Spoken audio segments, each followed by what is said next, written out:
or to take just one example, he's been accused of jeopardizing hostage rescues. In fact, those allegations have been repeatedly shown to be false smears.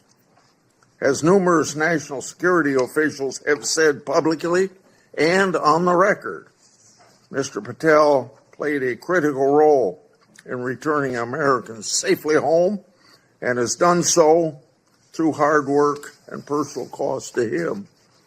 Mr. Patel has been accused of being unqualified to be FBI director. This suggestion ignores his impressive career at the highest levels of government service. After exposing Russiagate scandal in the Congress, Mr. Patel served in roles such as Senior Director, Counterterrorism at the National Security Council, Deputy Director of National Intelligence, and Chief of Staff to the Acting Secretary of Defense.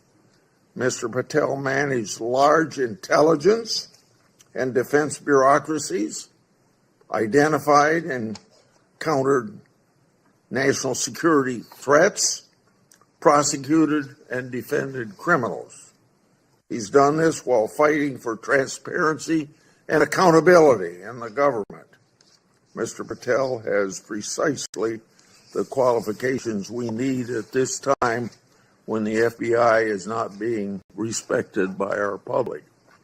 Mr. Patel, should you be confirmed, you'll take charge of an FBI that is in crisis. Recently, my oversight exposed that a special agent in charge of the FBI New Orleans field office was on vacation during New Year's Eve and New Year's Day. Of course, that was also included the Sugar Bowl. Senior personnel should be at their posts, not on vacation. And we all remember what happened at that time in New Orleans. But of course, this FBI agent would find it acceptable to do what he did. In August 2022, an FBI oversight hearing of this committee, Director Wray decided to leave early. I asked him to stay just 1 hour and 20 minutes longer, but he already made up his mind that he was going to leave. Later, under questioning in November of that year by Senator Hawley, Director Wray admitted that he left this committee hearing early so that he could go on vacation. These two incidents, among others, are examples of a blatant disrespect that the FBI leadership has shown to this committee and indirectly to the American people. In November 22, I released internal FBI records that my office received pursuant to lawful whistleblower disclosures. Those records provided data about how hundreds of FBI employees who had retired or resigned to avoid discipline, many of those employees engaged in sexual misconduct in the workplace. Those records also showed lower-level FBI employees were punished. Lower-level employees of the FBI were punished more harshly than senior-level employees. No, fairness was out the window. Over 1 year later, with no response from the FBI, I asked Director Wray about this at a December 5, 23 hearing before this committee. He publicly pledged to get me the data I requested November, a year before. He and his deputy director never followed through. I also questioned Director Wray about improperly classified information relating to Afghan evacuees placed in our country. At that time, approximately 50 evacuees were already deemed potential national security concerns. So what's the number now? The public has a right to know. I've also raised concerns about whistleblower disclosure saying that the FBI moved agents from child sex abuse cases to those January 6 cases. The FBI under Director Wray never got his priorities straight. With respect to weaponization, I'd like to turn to a letter I wrote July 20 of 2022. That letter noted that Assistant Special Agent in charge, Thibault, was a key official involved in opening the elector case that became the John Jack Smith lawfare operation. That's not supposed to happen. An official at Thibault's rank and position isn't supposed to open cases. That's the job of special agents. For those who don't remember, Thibault was the anti-Trump agent that violated the Hatch Act for his political conduct in office. My letter also noted that Richard Pilger, who ran the Justice Department's election crime branch, was involved in the approval. Now I'd like to call the committee's attention to something I'm going to share with you, information about the FBI's that's never been made public before. Do you have those? Oh, yeah, I'm sorry. In my hand are a series of FBI emails. The first is an email that Thibault sent to subordinate agent on February the 14th, 2022. He said, quote, "Here's a draft opening language we discussed," end quote. The draft opening was attached, and it included material that would later become part of Jack Smith's elector case. The second email, February 24th, 2022, email from Thibault to John Crabb, a prosecutor in the U.S. Attorney's Office for the District of Columbia, saying, quote, "I had a discussion with the case team, and we believe there is predication to include former President of the United States, Donald J. Trump, as a predicated subject," end quote. This FBI case would later be codenamed Arctic Frost. The third email, February 24th, 2022, email from Thibault to John Crabb, noting that the Attorney General and the FBI approval will be sought to open the case.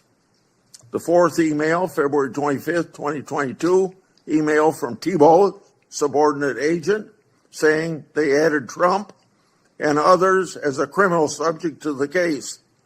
Thibault responded, quote unquote, "Perfect." The fifth email, March 22, 2022, from Thibault, emailing a version of an investigative opening for approval. This didn't include President Trump. I want to make clear, that one didn't include President Trump as a criminal subject.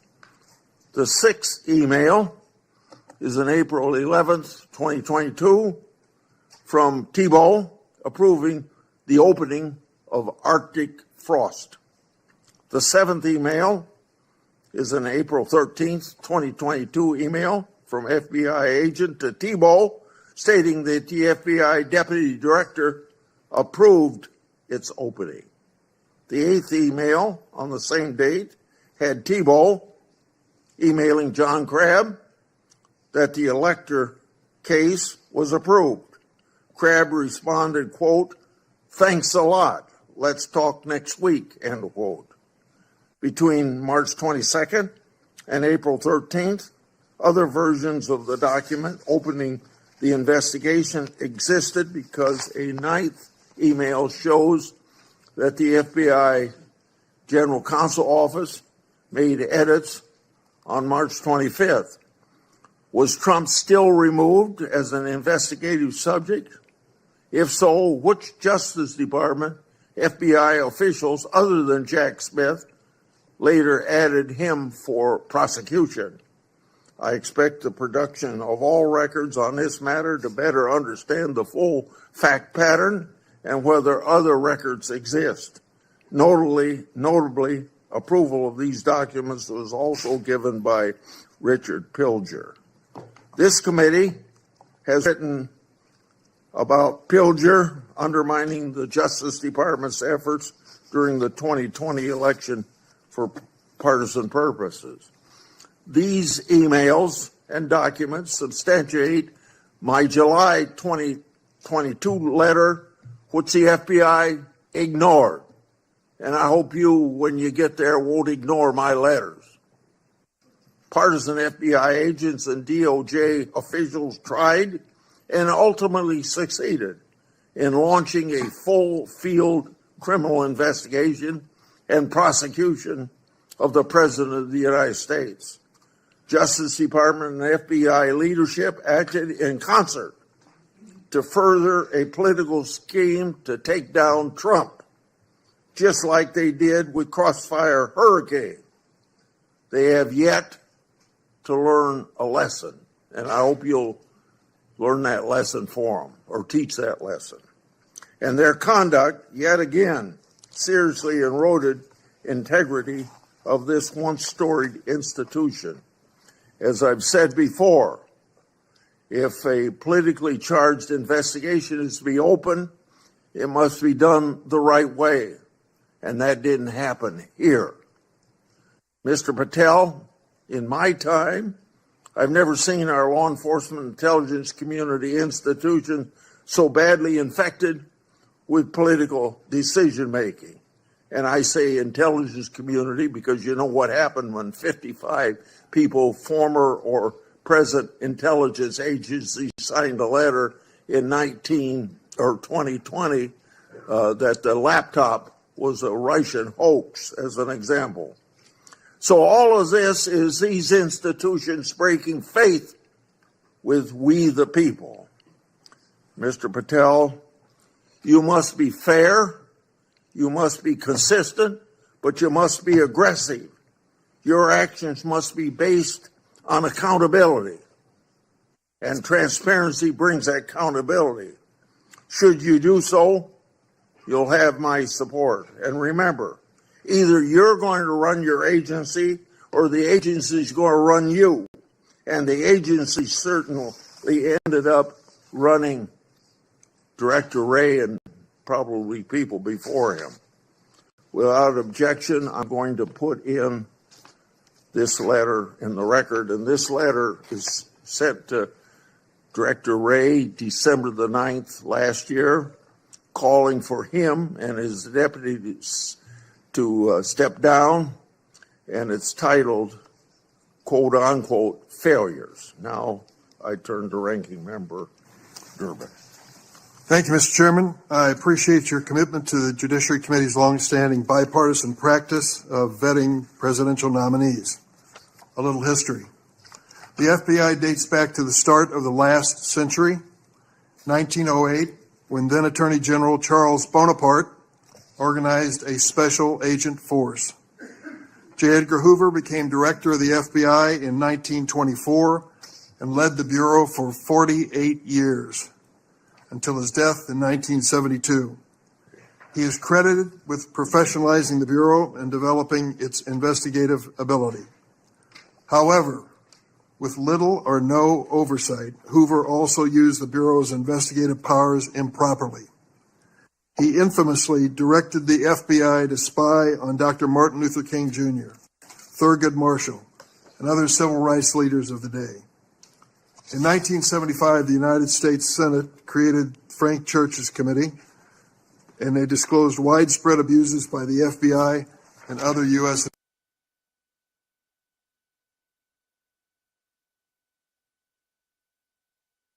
And as a result, quote, groups and individuals have been assaulted, repressed, harassed, and disrupted because of their political views, social beliefs, and their lifestyles. And quote, the intelligence agencies have served the political and personal objectives of presidents and other high officials.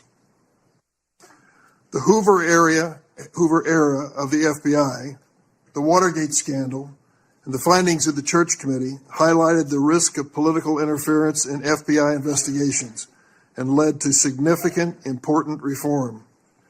In 1976, Congress passed a law that limits the FBI director to a single term of 10 years, which was intended to insulate that position from political influence.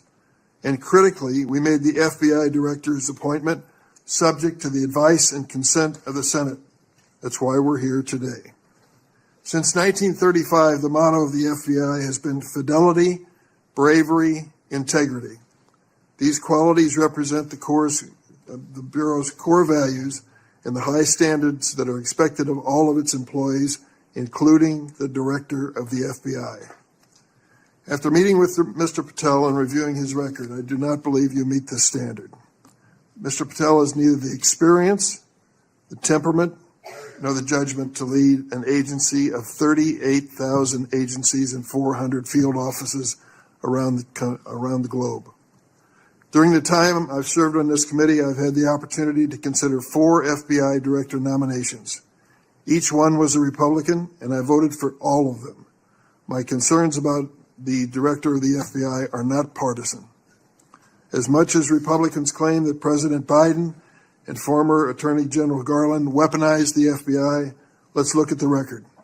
President Biden kept the FBI director, a lifelong Republican who had been appointed by President Trump. Contrast that with President Trump. Fired his first FBI director, James Comey, forced out his second FBI director, Chris Wray, for being insufficiently loyal. With Mr. Patel, however, obviously the president has found a loyalist. Mr. Patel's loyalty includes touting conspiracy theories,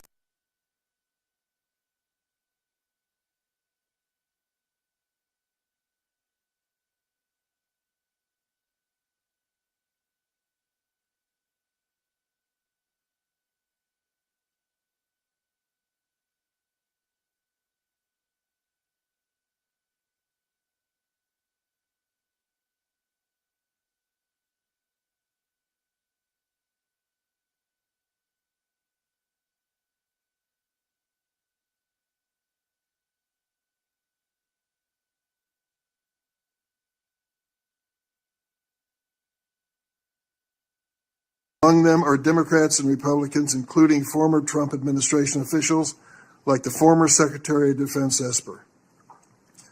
Then there is Mr. Patel's plan to quote, and I quote him, shut down the FBI Hoover building on day one, reopen it the next day as a museum of the deep state. And he has said, quote, we're going to come after people in the media. We're going to come after you. Whether it's criminally or civilly, we're putting you all on notice. Does this sound like the kind of nonpartisan law enforcement professional who should lead the FBI? No, not to me. This is someone who's left behind a trail of grievances throughout his life, lashing out at anyone who disrespects him or doesn't agree with him. Don't take it from me. Listen to these Republicans who worked with him during the Trump's first administration. Attorney General Bill Barr, and I quote, I categorically oppose making Patel deputy FBI director. I said it would happen over my dead body. Patel had virtually no experience that would qualify him to serve at the highest level of the world's preeminent law enforcement agency. National Security Advisor John Bolton. I didn't think he was qualified. He demonstrated no policy aptitude at all. I was forced to hire him. President Trump's Deputy National Security Advisor, Charles Kupperman. The idea that Kash Patel is going to be the FBI director is appalling. His legal career is modest at best. His ideas are ludicrous. CI Director Gina Haspel threatened to resign after President Trump proposed making Mr. Patel CIA Deputy Director. Defense Secretary Mark Esper said Mr. Patel lied about whether Nigeria had approved a hostage rescue operation, putting American lives at risk. But Mr. Patel would have us believe that all of these public servants, all Republicans, all from the first Trump administration, and apparently anyone else who's critical of him, are nothing but government gangsters and deep state members. Many of them have made his list of enemies. Just this week, CNN reported that during the Trump administration, CIA officials referred Mr. Patel to the Justice Department for criminal investigation for sharing classified information without authorization. Last week, I asked the Justice Department and intelligence community for information on any criminal referrals relating to misconduct by Mr. Patel. I have yet to receive a response. Mr. Patel's record is clear. He traffics in debunked conspiracy theories that serve or benefit his political beliefs. Let's start with January 6th, and he dedicates a whole chapter in this book on January 6th. That's something that each and every one of us, as witnesses to January 6th, have our own view of. I'll be grateful always to the Capitol Hill police officers who risked their lives defending me, members of Congress, and visitors to the United States Capitol on that day. Mr. Patel posted on social media, quote, January 6th, never an insurrection. Cowards in uniform exposed. End of quote. Let me repeat that. Cowards in uniform exposed. Who was in the Capitol building on January 6th in a uniform? The Capitol Police were. Do you think they were cowards? Many of them risked their lives and some gave their lives in defense of this building. How about the D.C. police who were here as well? They were in uniform. Cowards risking their lives as well. Some of them being battered and beaten by these mobsters that came into the Capitol. And Mr. Patel claims that the FBI agency he aspires to lead, get this now, was planning January 6th for a year. He says the FBI was planning January 6th for a year. That's a quote. Mr. Patel has gone so far as to co-produce and sell musical recordings of a song performed by January 6 rioters in jail, rioters who violently assaulted police officers. He has described this January 6 choir as, quote, political prisoners. Political prisoners. But at least 6 members pleaded guilty to assaulting law enforcement officers on January 6. All 6 have now been pardoned by President Trump. Here are some of those people who received blanket clemency by President Trump on his first day in office in the second term.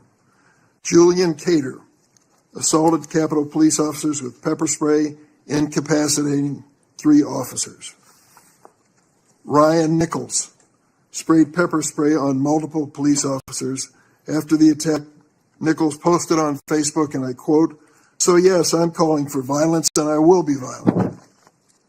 Jordan Mink struck officers, quote, aggressively with a long pole. He spat at officers and threw large items at them. Armed with a knife, Ronald Sandlin shouted at officers, quote, "You're going to die, get out of the way." Sandlin shoved officers when they tried to lock the doors to the Senate gallery. After breaching the Capitol, James McGrew struck an officer and lunged for his baton. McGrew also threw a wooden handrail with metal brackets at officers. I want to read a sentence from this book on the January 6th experience, just to give you an idea of Mr. Patel's take on what he calls a haphazard riot.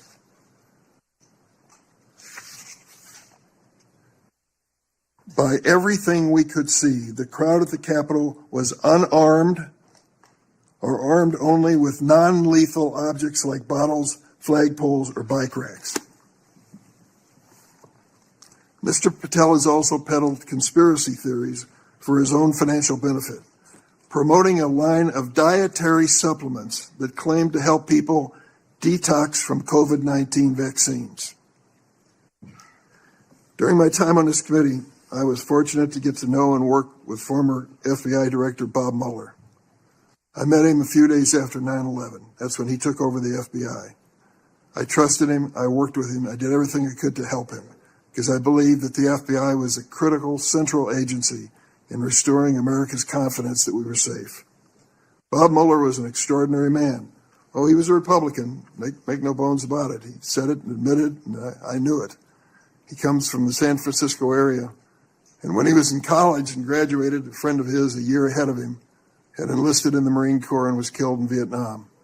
Bob was inspired to do the same thing, join up in the Marine Corps, and he did. And he was a first lieutenant in Vietnam.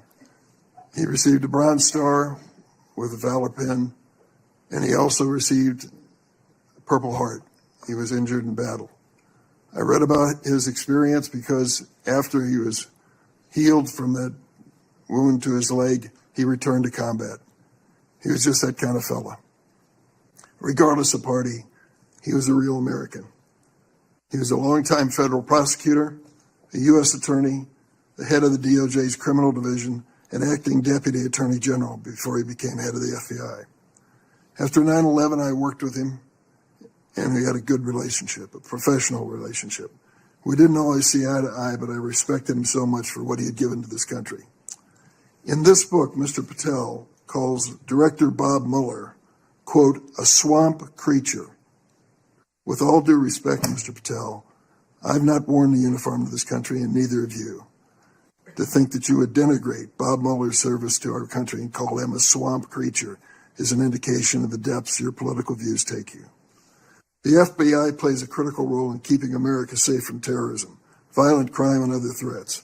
Our nation needs an FBI director who understands the gravity of this mission and is ready on day one, not someone who is consumed by his own personal political grievances. The American people deserve an FBI director focused on keeping our families safe from terrorism, drug trafficking, and violent crime, not the checklist of grievances we find in this book. Mr. Patel, your record makes it clear you're not that person. I yield. Thank you, Senator Durbin. Before I call on Senator Tillis, I want to clear up something the way I see it, and I think I'm going to invite everybody that it can be cleared up. This business about what Mr. Patel said about cowards in uniform, it's a mischaracterization of what he actually said. So I'm going to invite you to listen to the interview Mr. Patel gave that linked to his post to hear what he actually said.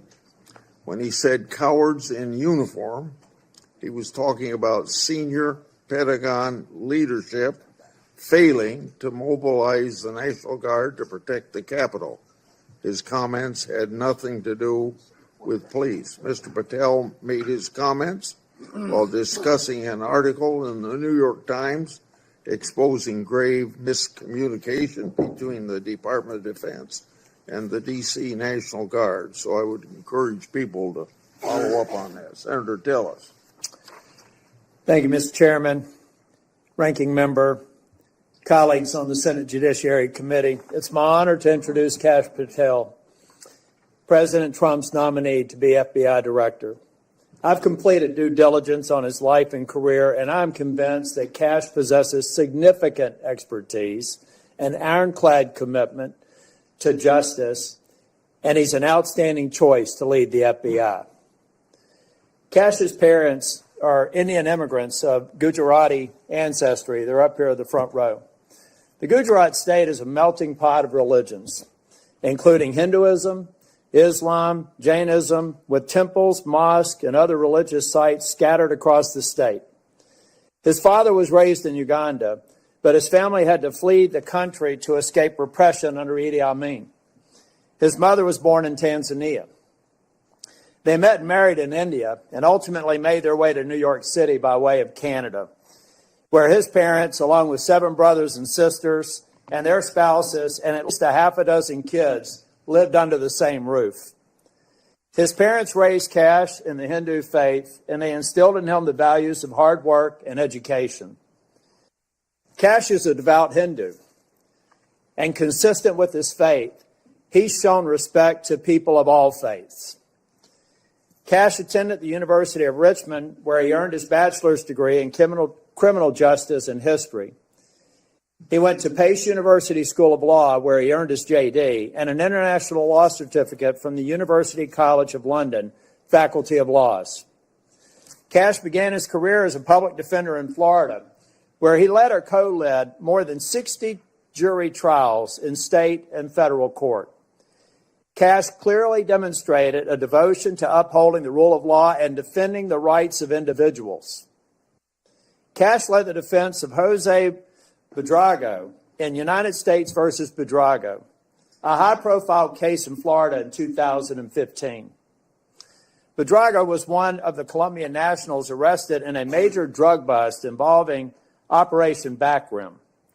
Kash and his co-counsel successfully argued that key evidence was withheld by the prosecution, leading to Buitrago's release. I suspect some of Kash's disdain for prosecutorial misconduct stemmed from this experience.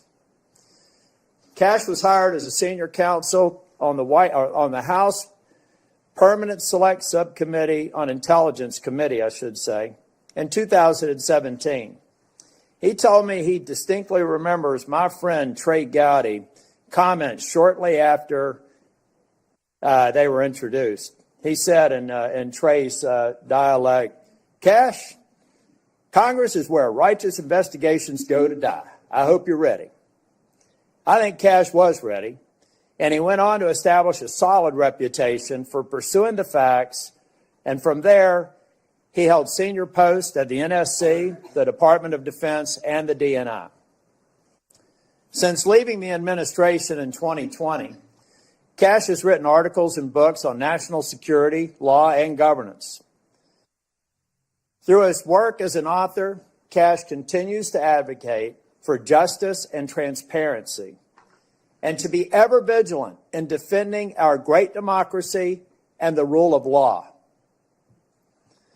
Colleagues, I created a Kash bingo card that I have available to any of my colleagues who would like it on the other side of the aisle. Some may view this as an unserious caricature and not appropriate for this committee. Sadly, I consider it a serious caricature of what I expect to be witnessed today.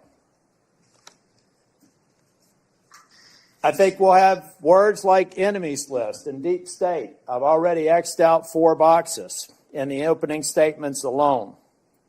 The fact of the matter is, some people will be here to simply substantiate a false narrative. At worst, they may be just going through an unfounded litany of quotes and half-truths, some of which have already been dispelled by the chairman after the opening statements. Mr. Chair and Ranking Member, in my 10 years in the Senate, I hope I've established a reputation for being fair, doing my homework, and taking tough positions that have been met with harsh criticism. Heck, I've even been censured by my entire state and 30 counties for taking tough positions. And I stand by those decisions today and my decision to support Kash Patel. When President Trump announced his intent to nominate Kash, I contacted Trey Gowdy and others who worked with Kash, and they gave me glowing recommendations. So I called Kash on December the 2nd, and I offered to help him with his nomination. Since then, we have spent hours together, in person and on the phone. I've asked him difficult questions, and I've urged him to reach out to members across the aisle. In fact, Kash Patel has met with 60 members of the U.S. Senate, every member except the last 3 who were sworn in, and the majority of the members on the other side of the dais in this committee and members off the committee. Chair Grassley, Ranking Member Durbin, friends and colleagues on the committee, I've completed my due diligence of Kash Patel, and I am honored to provide my strongest recommendation for his confirmation. Thank you, Mr. Chair. Thank you for that introduction. Before I swear you, I want to make clear that before you give your statement, if you want to introduce family and friends in the audience, you're welcome to do that. Would you please stand? Raise your hand. Do you swear or affirm that the testimony you're about to give to the committee will be the truth, the whole truth, and nothing but the truth, so help you God? I do, Mr. Chairman. Okay. You may proceed. Chairman Grassley, Ranking Member Durbin, and members of the Judiciary Committee, thank you for the opportunity to appear today. I must start with a word of prayer for the tragic accident that befell our nation last night, where we lost civilians and service members. I pray for their families. I pray for law enforcement and military personnel, and I pray for their souls, and hopefully God will find them peace in the near future. I'd like to welcome my father, Pramod, and my mother, Anjana, who are sitting here today. They traveled here to get here from India. My sister's also here, Nisha. She also traversed the oceans just to be with me here today. It means the world that you guys are here. Jesse Grishna. I wouldn't be here today without their guidance, their unwavering support, and their relentless love. When President Trump informed me of his intention to nominate me as the director of the FBI, I was deeply honored. Sitting here today, I carry not only the dreams of my parents, but also the hopes of millions of Americans who stand for justice, fairness, and the rule of law. My commitment to these principles is deeply rooted in my family's history, which has profoundly shaped my worldview. My father fled Idi Amin's genocidal dictatorship in Uganda, where 300,000 men, women, and children were killed based on their ethnicity, just because they happen to look like me. My mother is originally from Tanzania. She studied in India, as did my dad, and they were married there. They would later emigrate to New York, as the senator pointed out, where I was born, and we were raised in a household of my father's 7 siblings, their spouses, and at least half a dozen children. That's the only way we knew how to do things at the time, in the 70s and 80s, the Indian way. But we would soon learn the American way.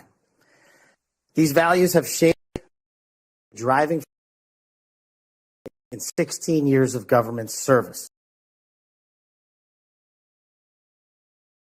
Has been every single time I've taken that oath of office. The recent terrorist attacks in New Orleans tragically claimed the lives of 14 innocent Americans and serve as a stark reminder that our national security is at threat, both internally and externally.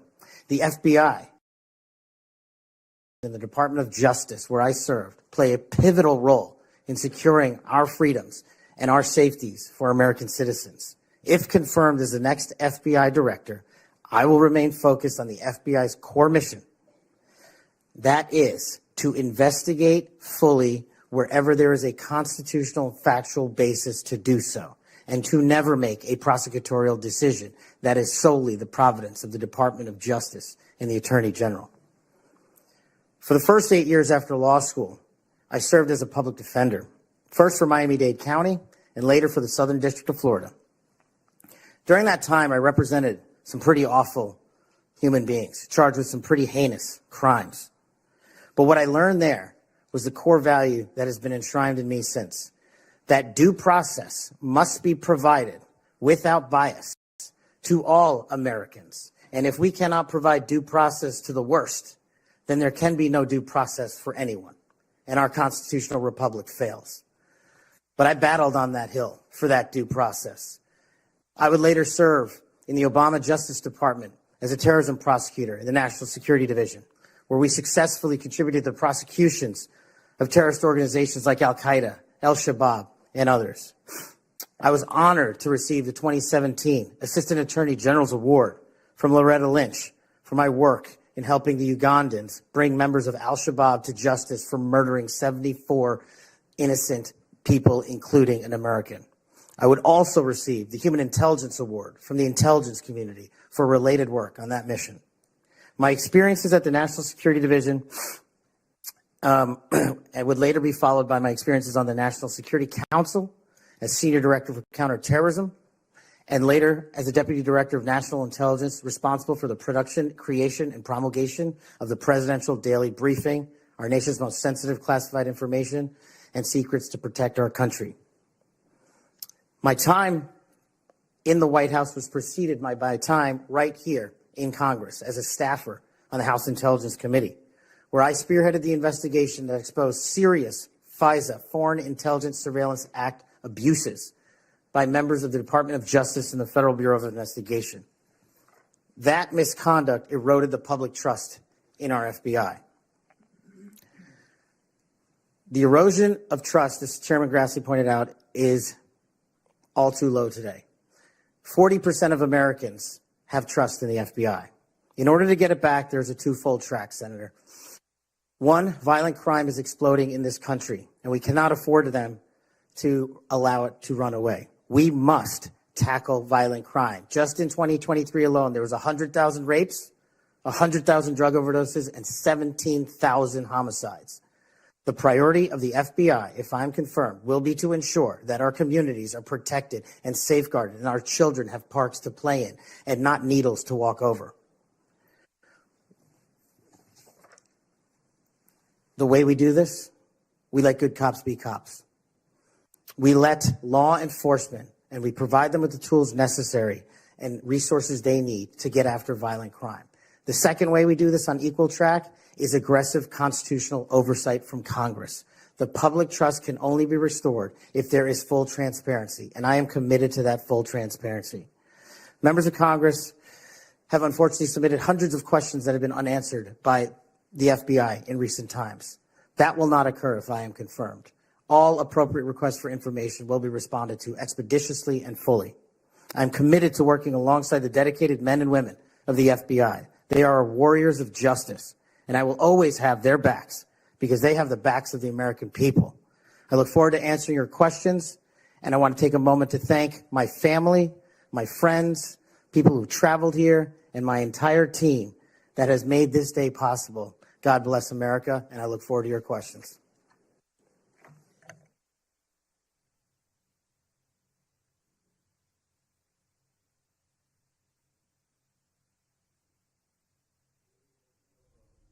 Seven minutes first round, is that right? 7 minutes, 3 minutes the second round.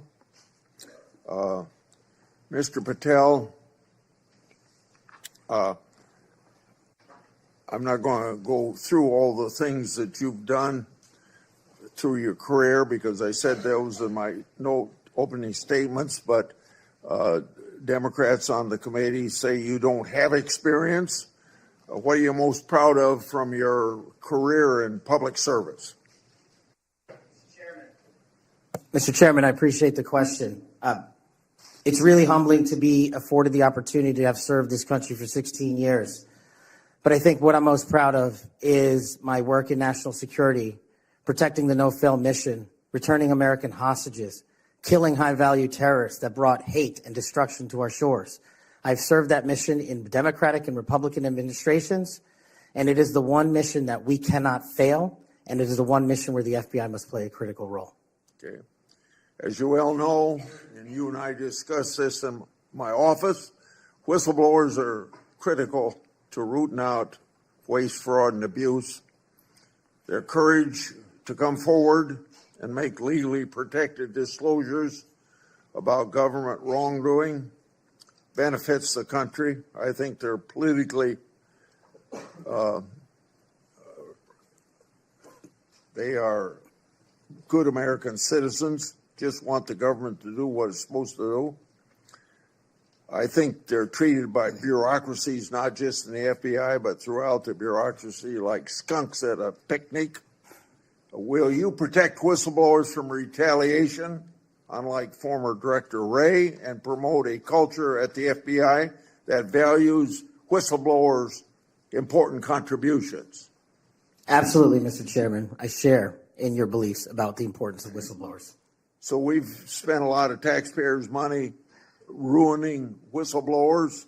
Will you commit to ensuring that no taxpayer money will be used to identify and retaliate against whistleblowers? Senator, if I'm confirmed, it will not. Okay. You and I have heard a lot of criticism about various statements about January 6th. You said, quote, those who broke actual laws should be prosecuted, end of quote. But you've also called out the partisan nature of prosecutions and compared how the Biden Justice Department treated January 6th defenders with how they ignored many other crimes. Those include crimes related to illegal immigration as well as riots that took place around the country. So explain your position on January 6th of this committee, and how do you respond to critics who say that you're anti-law enforcement? Mr. Chairman, I greatly appreciate the question, the opportunity to discuss that. If anyone wants to consider me as anti-law enforcement, then look at my 16 years in government service, whether I was trying 60 jury trials in state and federal court upholding the rights of the indigent and breathing life into constitutional due process, or later as a national security prosecutor, where I served this country and overseas, and later when I was a Joint Special Operations Command civilian embedded with SEAL Team 6 and Delta, chasing down some of the most high-value targeted terrorists there are on this earth and successfully achieving a mission end state. I have always respected law enforcement. I have taken that oath and will take that oath again, God willing, to be the next director of the FBI. As for January 6th, I have repeatedly, often, publicly, and privately said there can never be a tolerance for violence against law enforcement. And anyone that commits an act of violence against law enforcement must be investigated, prosecuted, and imprisoned. And on January 6th, I said the same thing about acts against law enforcement. The Capitol Police, who I have served with, and when I was Chief of Staff at the Department of Defense, rushing to the aid of the members of this committee and your colleagues to provide the National Guard, was my top mission priority, not politics. And that is my love of this country, to protect our laws and our way of life. And it was no different. If there's any ever corruption, I have been the first to call it out. And I will continue to call out corruption in government service, because it is a privilege to serve this nation. Thank you, Mr. Chairman. Outside of this committee, and some people on this committee have accused you of promoting the QAnon movement. My colleagues have already asked your future boss, Mr. Bondi, many questions about this. I think it's easy to see these attacks for what they are, guilt by association. Are you a follower or promoter of QAnon? No, Senator. In fact, I have publicly, including in the interviews provided to this committee, rejected outright QAnon baseless conspiracy theories or any other baseless conspiracy theories.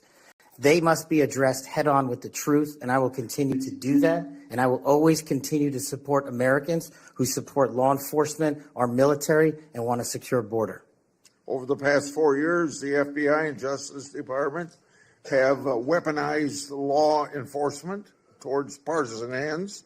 This has affected you personally. You, along with even members of my staff, were the victims of FBI overreach when they secretly subpoenaed your records during the investigation into Crossfire Hurricane. Inspector General Horowitz of Justice Department was right to say actions like this have a quote, unquote, chilling effect on whistleblowers. How do you intend to make sure that this kind of misconduct never happens again? Senator, this may be one of the scenarios that most uniquely qualifies me to take command at the FBI. Having been the victim of government overreach and a weaponized system of justice and law enforcement, I know what it feels like to have the full weight of the United States government barreling down on you. And as the Biden Inspector General determined, those activities by the FBI and DOJ were wholly improper and not predicated upon law and facts. I will ensure, if confirmed, that no American is subjected to that kind of torment, to that kind of cost, financially and personally. And most importantly, I will make sure that no American is subjected to death threats like I was, and subjected to moving their residences like I was, because of government overreach, because of leaks of information about my personal status. If confirmed as FBI director, Mr. Chairman, you have my commitment that no one in this country will feel that pain. Senator Durbin. Thanks, Mr. Chairman. Mr. Patel, I woke up this morning to National Public Radio, and they had an item on there about what has happened to those who were given blanket clemency by President Trump. One of these individuals was a man named Matthew Huddle. Are you familiar with him? I'm sorry, what was the last name? Matthew Huddle. If you could remind me, Senator. Well, I was reminded again this morning. He's a man who's been found guilty of numerous crimes. The one described this morning was an outrageous situation where he beat his 3-year-old child to a point where the poor kid couldn't even sit down for a week. Mr. Huddle was one of the demonstrators who came to the Capitol on January 6th. He was incarcerated and charged with, and pled guilty to crimes that he had committed, violence against police officers. After he was released by President Trump, he returned to his home state of Indiana. A few days later, he was stopped on the road, pulled a gun on a policeman. The policeman, sheriff's deputy, turned, shot, and killed him. This is not the only instance of a person who received President Trump's clemency committing another crime. Peter Schwartz was mentioned this morning on the radio. 38 criminal convictions, 38. He'd been sentenced to 14 years in prison. He was released because of the president's unconditional clemency, which was given to him as well. So I guess my question is this. Was President Donald Trump wrong to give blanket clemency to the January 6th defendants? Thank you, Ranking Member. A couple of things on that. One, the power of the presidential pardon is just that, the president. Well, I concede he has the authority. I'm asking, was he wrong to do it? And as we discussed in our private meeting, Senator, I have always rejected any violence against law enforcement, and I have, including in that group, is specifically addressed any violence against law enforcement on January 6th, and I do not agree with the commutation of any sentence of any individual who committed violence against law enforcement. So do you think that America is safer because these 1,600 people have been given an opportunity to come out of serving their sentences and live in our communities again? Senator, I have not looked at all 1,600 individual cases. I have always advocated for imprisoning those that cause harm to our law enforcement and civilian communities. I also believe America is not safer because President Biden's commutation of a man who murdered 2 FBI agents, Agent Kohler's and Williams' family, deserve better than to have the man that point blank range fired a shotgun into their heads and murdered them released from prison. So it goes both ways. Leonard Pelletier was in prison for 45 years. He's 80 years old, and he was sentenced to home confinement. So he's not free, as you might have just suggested. He killed 2 FBI agents. That's true, he did, and he went to prison for it and should have. My question to you, though, is do you think America is safer because President Trump issued these pardons to 1,600 of these criminal defendants, many of whom violently assaulted our police in the Capitol? Senator, America will be safe when we don't have 200,000 drug overdoses in 2 years. America will be safe when we don't have 50 homicides in a day. So you just won't answer the question. I'm going to say, I don't think we're safer. Matthew Huddle was sent back to Indiana. I don't think we're safer with Peter Schwartz. I could go through a long list of individuals, some of who are wanted in states, members of this committee. Let me move to another topic if I can. Tell me about your J6 choir. What is that? Well, it's not my choir. It's simply a recording that was utilized to raise funds for families in need of nonviolent offenders. Who sings on this recording? I don't know, Senator. What did you have to do with it? Simply to raise funds to assist families of nonviolent offenders whose kids needed college education payments and whose rent needed being paid. My understanding is that the performers on this J6 choir were the rioters who are in prison. I'm not aware of that, sir. I didn't have anything to do with the recording. You weren't aware of who made the recording? No, Senator. That's interesting. Did you receive any money for selling copies of that music or that recording? Absolutely not. Okay. You do have a foundation, though, do you not? I'm very proud of the Kash Foundation and the $1.3 million we've given to families in need across this country, including active duty service members, police officers, putting kids in college, and helping people in disaster relief areas rebuild their homes and their communities. 1&0 LLC, are you familiar with that? Sorry? 1&0 LLC? I believe, Senator, you're referring to the LLC that one of the individuals has his private business with. Is it part of the Kash Foundation in any way? Only in that one of the members of the board has that LLC for his outside business. Andrew Hollis? I believe that's his name, yes. Yes. Do you know how much was paid to him from your charitable work? Yes, like any other charity, we had to go out and fundraise, something I'm sure every member of this committee is familiar with. And we used digital marketing campaigns, and I believe we paid a digital marketing company through 1&0 $250,000 to raise $500,000, which we gave away to families in need, like when hurricanes struck Florida, Texas, and North Carolina. We will be going through the details of your foundation and the expenditures with the questions for record that the chairman has mentioned. I look You'll forward have to a chance to answer those under oath. Mr. Patel, you've frequently associated with and sometimes praised extremist figures with well-documented histories of racism, anti-Semitism, conspiracies, and the like.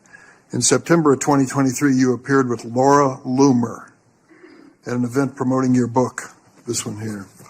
You shared a photo of yourself and Loomer in which you held her book and she held yours. Just a few months before this event, Ms. Loomer posted on X that the September 11 terrorist attacks were, quote, an inside job. Around that time, she accused Florida's First Lady, Casey DeSantis, of exaggerating her cancer diagnosis to gain voter sympathy. A number of my Republican colleagues on this committee have criticized Ms. Loomer's extremism. One of my colleagues described her as a, quote, crazy conspiracy theorist who regularly utters disgusting garbage. Another called her really toxic. Given all of this, why did you associate with Ms. Loomer? Senator, as you can see, I took a photograph with an individual who showed up at a book event. I don't believe I'm guilty by association, and I certainly don't believe that an individual who is the first minority to serve as the Deputy Director of National Intelligence for this country is a racist in any way, and I detest any conjecture to the contrary. You familiar with the Stu Peters? Does that name ring a bell?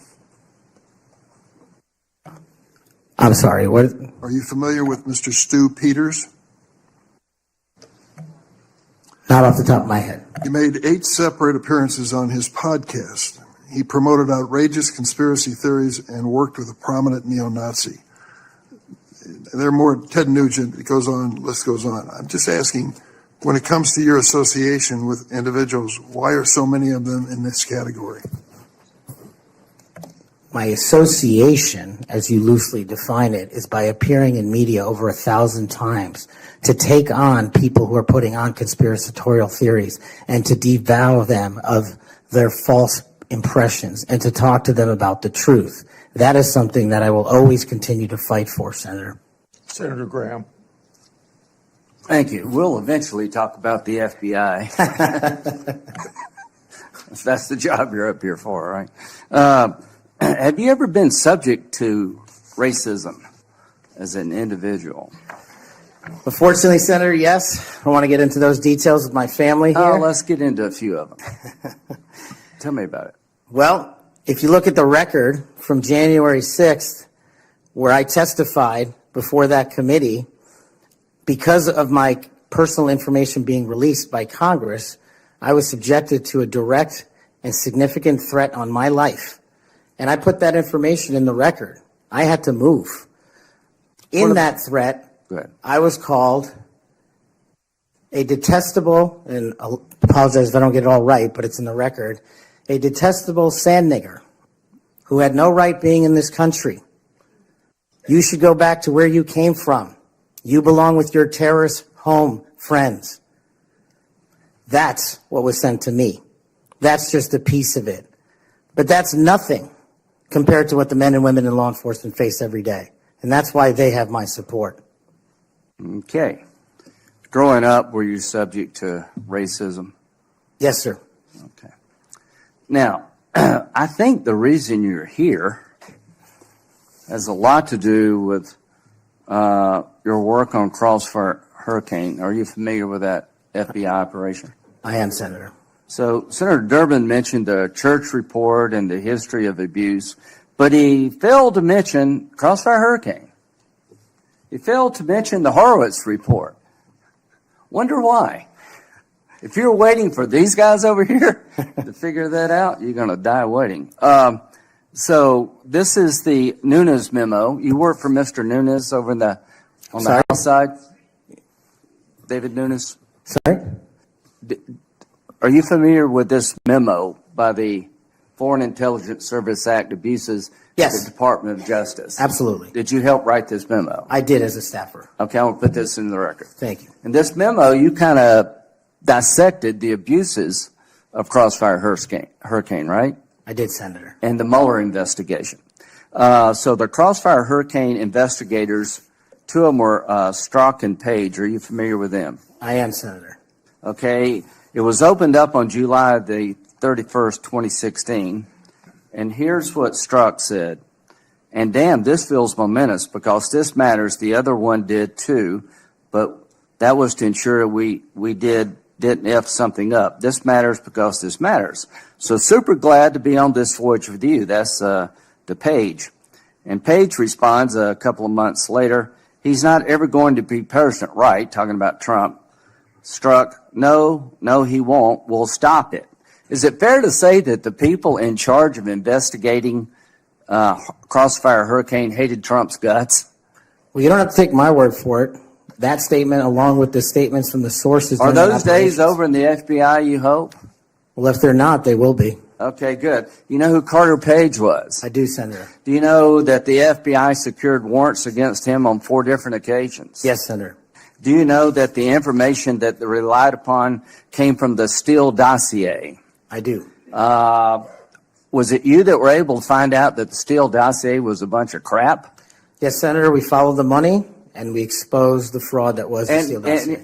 And the primary subsource was Ignor Danchenko, right? That's correct, Senator. And he was actually a Russian analyst. That's right. Are you aware that in January he told the FBI that, let's see, what did he tell the FBI? Steele had no proof to support the statements, then it was just talk. The primary subsource explained to the FBI that his information came from word of mouth and hearsay, conversations he had with friends over beers, and some of the information were statements he heard made in jest. And he told the FBI this in January That's of right. 2017. And they got 2 more warrants after that. That's correct. Are you aware that the FBI had volumes of information that the Steele dossier was a bunch of bullshit and nobody ever told anybody at the top? I am, sir. We exposed. Or they lied about being told. That's correct. So are you aware of the fact that the FISA court rebuked the FBI? Are you aware of the fact that an FBI lawyer went to jail because he misled the court by manipulating a email from the CIA? I am. Do you believe that Crossfire Hurricane was one of the most disgusting episodes in FBI history of a corrupt investigation led by corrupt people who wanted to take Donald Trump down? Yes, sir. Do you think that's why you're in this chair today, to fix that? I think that's a big. Without Crossfire Hurricane, this guy wouldn't be here. And my friends on the other side, like pulling teeth, Horowitz investigation, the Inspector General labeled this fraudulent at its core, mismanaged at its core, running stop signs. At every turn, they went forward when they should have stopped. The Durham report said it was obviously politically motivated. FBI agents were telling anybody and everybody that would listen, this is not reliable, this is not trustworthy, but they plowed on. And because of you and Trey Gowdy and others, we now know about this. Everybody who signed the warrant under questioning by me said if they knew then what they know now, they wouldn't have signed the warrant. Comey said that. Yates said that. Rosenstein said that. The reason you're here is because most of the public, almost every Republican believes that the FBI has been used continuously in a political fashion, ignoring evidence, making up evidence, lying to get Donald Trump. And when it came to the Hunter Biden laptop, They told every social media outlet in October 2020, oh, that's Russian disinformation. That was BS too. Right before the election, the FBI intervened to shut reporting on the Hunter laptop down as being Russian misinformation, according to Zuckerberg. Do you promise all of us those days are over at the FBI? Yes, Senator, they are. Are you proud of what you did to find all that? Absolutely. You think that's why you're here today, is to make sure that never happens again? The American people deserve just that. Thank you. Senator Whitehouse. Thanks, Chairman. Welcome, Mr. Patel. I remember January 6th. Colleagues running through our halls to flee the mob, colleagues shouting that rioters should be shot, us returning to our constitutional business through hallways cleared for us by automatic weapons carrying SWAT teams. None of you, none of us, said those violent rioters should be pardoned. A Republican colleague said such pardons would be hard to believe, even absurd.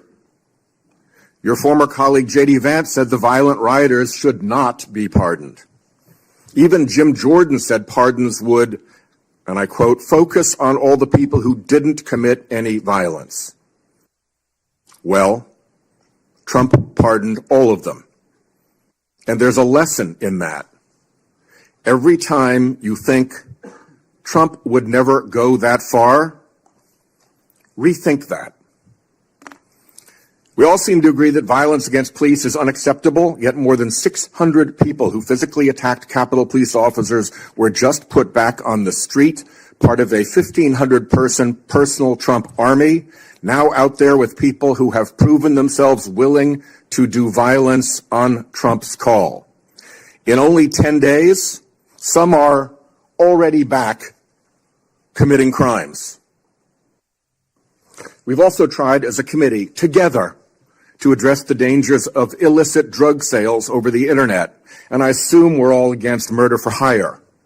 But Trump also just pardoned a dark web operator sentenced to life in prison for trafficking illegal drugs online and accused of soliciting murders for hire.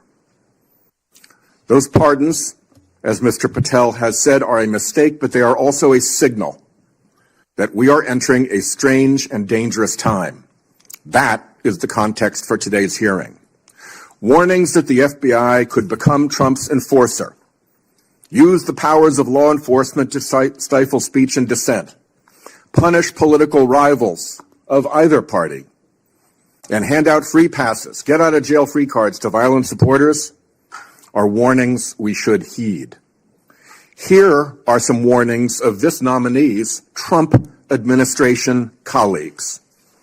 Former Attorney General Bill Barr said, this nominee has virtually no experience that would qualify him to serve at the highest level of the world's preeminent law enforcement agency, end quote, and we would never be able to command the respect necessary to run the day-to-day operations of the Bureau. That's for the deputy position. Former CIA Director Gina Haspel was reported threatening to resign rather than have this nominee serve under her. John Bolton, Trump's former national security advisor, said, I didn't think he was qualified. I was forced to hire him. Trump's deputy national security advisor, the nominee's former supervisor, said, his ideas are ludicrous. He's absolutely unqualified for this job. He's untrustworthy. And it's an absolute disgrace to even consider an individual of this nature. That's from Republican appointees who worked with him. And here's what this nominee himself has said about using his office to prosecute journalists. We will go out and find the conspirators, not just in government, but in the media. We're going to come after you, whether it's criminally or civilly. Is that a correct quotation, Mr. Patel? Senator, that's a partial quotation. But it's correct. In part. Regarding his publication of his enemies list, Mr. Patel proclaimed, The manhunt starts tomorrow, and reposted a video depicting him taking a chainsaw to his political enemies. Is that you, Kash Patel, reposting that at the top of that page? Senator, I had nothing to do with the creation of that meme. Is that you reposting it, was my question. And that's me at the top. You said FBI agents were responsible for the violence on January 6th, and I quote you here, beyond a reasonable doubt. Is that what you said? That's completely incorrect, and I appreciate the opportunity to address that. I'll give you an opportunity in writing, but this is my time now. Have at it. An Inspector Attorney General investigation found that that was false. And you said we should impeach judges who rule against Donald Trump, who are, in your words, political terrorists. When this nominee tries to explain all this away, keep one thing in mind. He's testified under oath before a Colorado judge who presided over a Trump case in which he was a witness. And the judge found, and I'm quoting here, he was not a credible witness. His testimony is not only illogical, but completely devoid of any evidence in the record. That's from a judge. This is a dangerous time, and I ask all my colleagues to consider whether these plain comments by this person and by his own Trump administration colleagues should be given a blind eye, just overlooked, or whether, like the warnings of pardoning violent January 6 offenders, they're warnings to be heeded. There is an unfathomable difference between a seeming facade being constructed around this nominee here today and what he has actually done and said in real life when left to his own devices. Conduct shows character. And if you look at history, you see the danger of security chiefs in authoritarian regimes becoming the tools of political power. The characteristics that they often show are that they are vengeful, that they are grandiose, that they are intemperate, that they are partisan and blindly loyal, and that they are servile and won't say no. I'm afraid that the history of this nominee's conduct raises those warnings. And I yield my 1 second back. Before Senator Cornyn, you said you'd like to explain something. I forget the point he made. You can do that now if you want to. Simply this, Senator. In the collective, all of those statements are taken out of grotesque context. And anyone that thinks my 16 years of service isn't exemplary on how I would proceed if confirmed as FBI is intentionally putting false information into the public ether and creating more public discourse. The only thing that will matter if I'm confirmed as a director of the FBI is a de-weaponized, depoliticized system of law enforcement completely devoted to rigorous obedience of the Constitution and a singular standard of justice. Before I call on Senator Cornyn, I'd like to say that we've heard about the January 6th pardons. I think it's important that we remind people at the same time of some pardons by the previous administration. Thomas Sanders, a kidnapper who murdered a 12-year-old girl named Lexus and her mother, Swellen Roberts. Adrian Peeler, a Connecticut drug kingpin who was convicted in the death of an 8-year-old boy and his mother.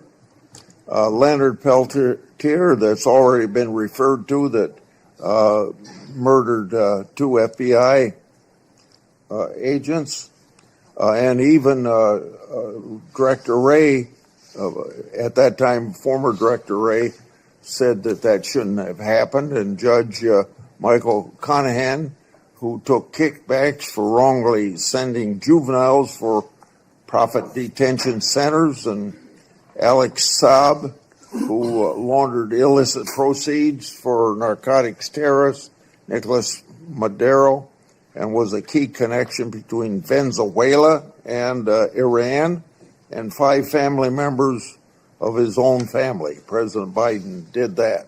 Senator. Welcome, Mr. Patel. Do you believe America is an exceptional nation? It's the greatest nation. Your family went through a lot to get here, They sure did. and your life story is, I think, a great example of people pursuing the American dream. Do you believe a large part of what makes America an exceptional nation is the rule of law? It is one of the fundamental precepts that determines that. And why is that? Because without a singular application of a rule of law, we go back to the Uganda that my father fled in Idi Amin. I believe that the two most important institutions in America to preserve and protect and enforce the rule of law are the FBI and the Department of Justice. And the sort of politicalization that Senator Graham and others have already talked about during the Crossfire Hurricane investigation or project of James Comey at the FBI, and the abuse of intelligence tools like Title I of Section 702 are a betrayal of American values and adherence to the rule of law. And I think your biggest task is going to be, along with Pam Bondi at the Office of the Attorney General, is to restore the rule of law to the Department of Justice and the FBI.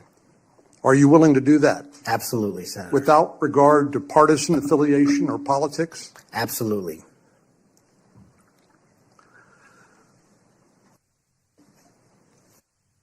Do you believe President Trump, as the commander-in-chief, needs access to all of the lawfully available intelligence that can be collected by the American intelligence community in order to inform him so that he can make good judgments as commander-in-chief to assure the safety and security of the American people? Having been responsible for the collection and predication and promulgation of that intelligence, I firmly believe he and every president must have it. And so you would not support any impractical or perhaps immaterial or unworkable ways to inhibit the flow of that information to President Trump? No, I would not. So let me just ask you, you and I have talked about this a number of times, and this has come up before in a number of different contexts. But as I've always said, I think Section 702 of the Foreign Intelligence Surveillance Act is the most important law that most Americans have never heard of. But when I was questioning my fellow Texan, John Ratcliffe, who now has been confirmed as the director of the CIA, about this, we talked about some of the reforms that have been made to Section 702 over the years. This has been an ongoing conversation here in Congress. People like my colleague here, Senator Lee, and others have proposed reforms, which I think have gone a long way to help protect the privacy rights of American citizens. But let me just point out some of the improvements that have been made over the years. This is not the same 702 that was in effect during President Trump's first term.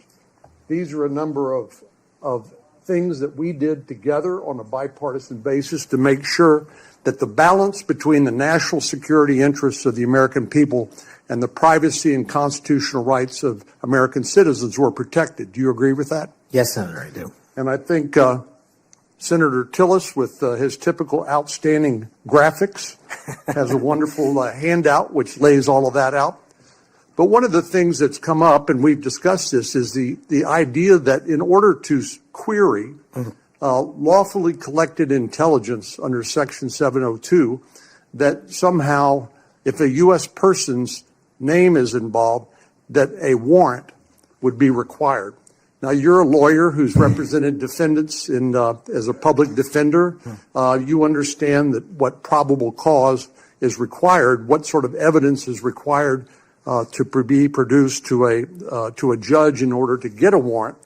Do you believe a warrant requirement is a practical and workable or even a necessary element of 702? If I may just give some context on that, Senator. Having a background not only utilizing FISA and 702 as a national security prosecutor, but as a civilian at JSOC and later as an intelligence official and the Deputy Director of National Intelligence, 702 collection formulates over 45% of the presidential daily briefing that you referred to earlier. I actually have heard it's as high as 60%, but anyway, it's a lot. It's a lot. And the issue for me is not with FISA and 702. The issue has been those that have been in government service and abused it in the past. And so we must work with Congress to provide the protections necessary for American citizens. Dealing with these matters, including hostage rescue operations in real time, which we use FISA collection to find and save American hostages, having a warrant requirement to go through that information in real time is just not comportive with the requirement to protect American citizenry. I'm all open to working with Congress on finding a better way forward, but right now, these improvements that you've made go a long way. Well, and Director Ratcliffe said that he did not believe that, given the context of 702 collection, whether a foreign target communicates with a U.S. person, that there'd be sufficient evidence to go to the Foreign Intelligence Surveillance Court or any other court to demonstrate probable cause. Do you agree with that? Yeah, just in real time, Senator, it's almost impossible to make that function and serve the national no-fail mission. I think you hit the nail on the head when you point out the lack of trust. Any of these tools can be abused by people who are willing to break the law or abuse these tools or violate the public trust. Director Ratcliffe again used, I thought, a helpful analogy. I'll see if you agree with it. He said the knives in your kitchen have a very useful and beneficial purpose, but they too can be misused do you agree with that? Absolutely, Senator. And similarly, do you agree that tools like Section 702 of the Foreign Intelligence and Surveillance Act can be used appropriately to protect national security, but they can also be abused by people who are willing to cross a line they should not cross? They're both true, and that's why we need to work together to make sure Americans have trust again in these surveillance measures that we utilize to protect our country. Thank you. Senator Klobuchar. Thank you very much, Mr. Chairman. Mr. Patel, I think you know that I have great respect for the men and women of the FBI, their mission, fidelity, bravery, integrity. I believe they deserve a director who respects our work and sacrifices, and they deserve a director who's focused on their mission. This is not about bingo cards or games. This is not about revenge. This is about the safety of our country and the people that work in the FBI. And the FBI runs on facts. It runs on truth. Truth matters. And without truth, the whole system breaks down. You said that Donald Trump has every right to tell the world that in 2020, 2016, and every other election in between was rigged by our government because they were. Yes or no, did you say that? I don't have that statement in front of me. But okay, that was from August 27th, 2023 Drive Time show. I'll put it on the record. These claims made in that statement were rejected by courts, including by Republican judges. Is that correct? I don't have enough of the facts in front of me to make that assessment. I will put that statement on the record, but I think everyone in this committee, including the Republican members, knows that these statements were rejected by courts. You were asked about the police officers in the Capitol who testified in the January 6 hearings, and you accused them of lying. Is that correct or not correct? I don't think that's accurate. Okay, Joe Packed podcast, March 2024. We'll put it on the record. I was there. the police officers were heroes that day. Yes. Did you post on your personal social media account in May of 2024, January 6th, never an insurrection, cowards in uniforms exposed. They broke the chain of command. I believe you're referencing a post that was shown in part earlier. I don't have it in front of me. You posted it, and it was on your account, and we will again put that out there once more as we go on. I don't want to lose any more time on this, but every one of these, there's a record of it, and you haven't answered.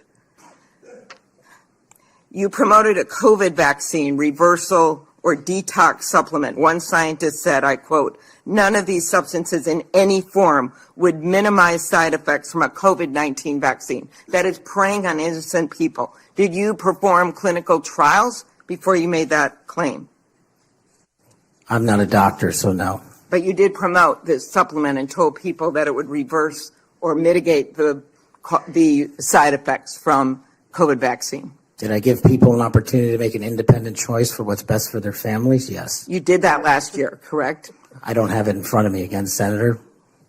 Mr. Patel, the FBI tackles some of the most complex threats that we face: terrorists, hostile foreign powers, violent gangs, fentanyl, criminal organizations. Your mission, though, has been to go after people. I've looked at it. I've read the stuff. Yes or no? When Trump wins, did you say this? When Trump wins in 2024 and is in power in 2025, we can prosecute them, referring to Justice Department officials, for an actual RICO statute violation, for criminally organizing the United States government to break the law to rig presidential elections. Did you say that, yes or no? Again, Senator, you're reading a partial statement, so I'm unable to fully respond. Okay, again, we'll put it on the record. X22 report podcast 20, that is from, I'll get you the date, about a year ago. One of the names on your list was Bill Barr. Chairman Grassley has called him one of the most capable cabinet officials I've ever been able to vote for. Senator Graham has said, I have nothing but total respect and admiration for the job done by William Barr as Attorney General of the United States. Is Bill Barr on your list of whatever you want to call them, been referred to as an enemies list? You've called them deep state after serving his country as the Attorney General of the United States.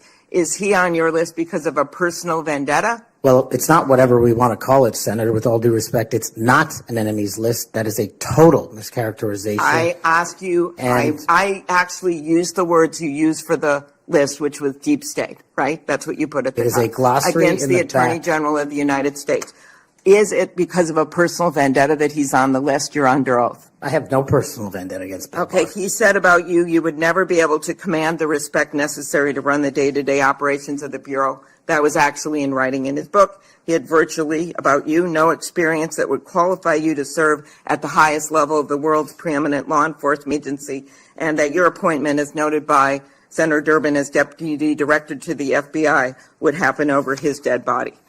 Is it, yes or no, why you would put him on the list of deep state as a former Attorney General, Trump Attorney General of the United States, because he wouldn't break the law for Donald Trump? Is that why? Absolutely not.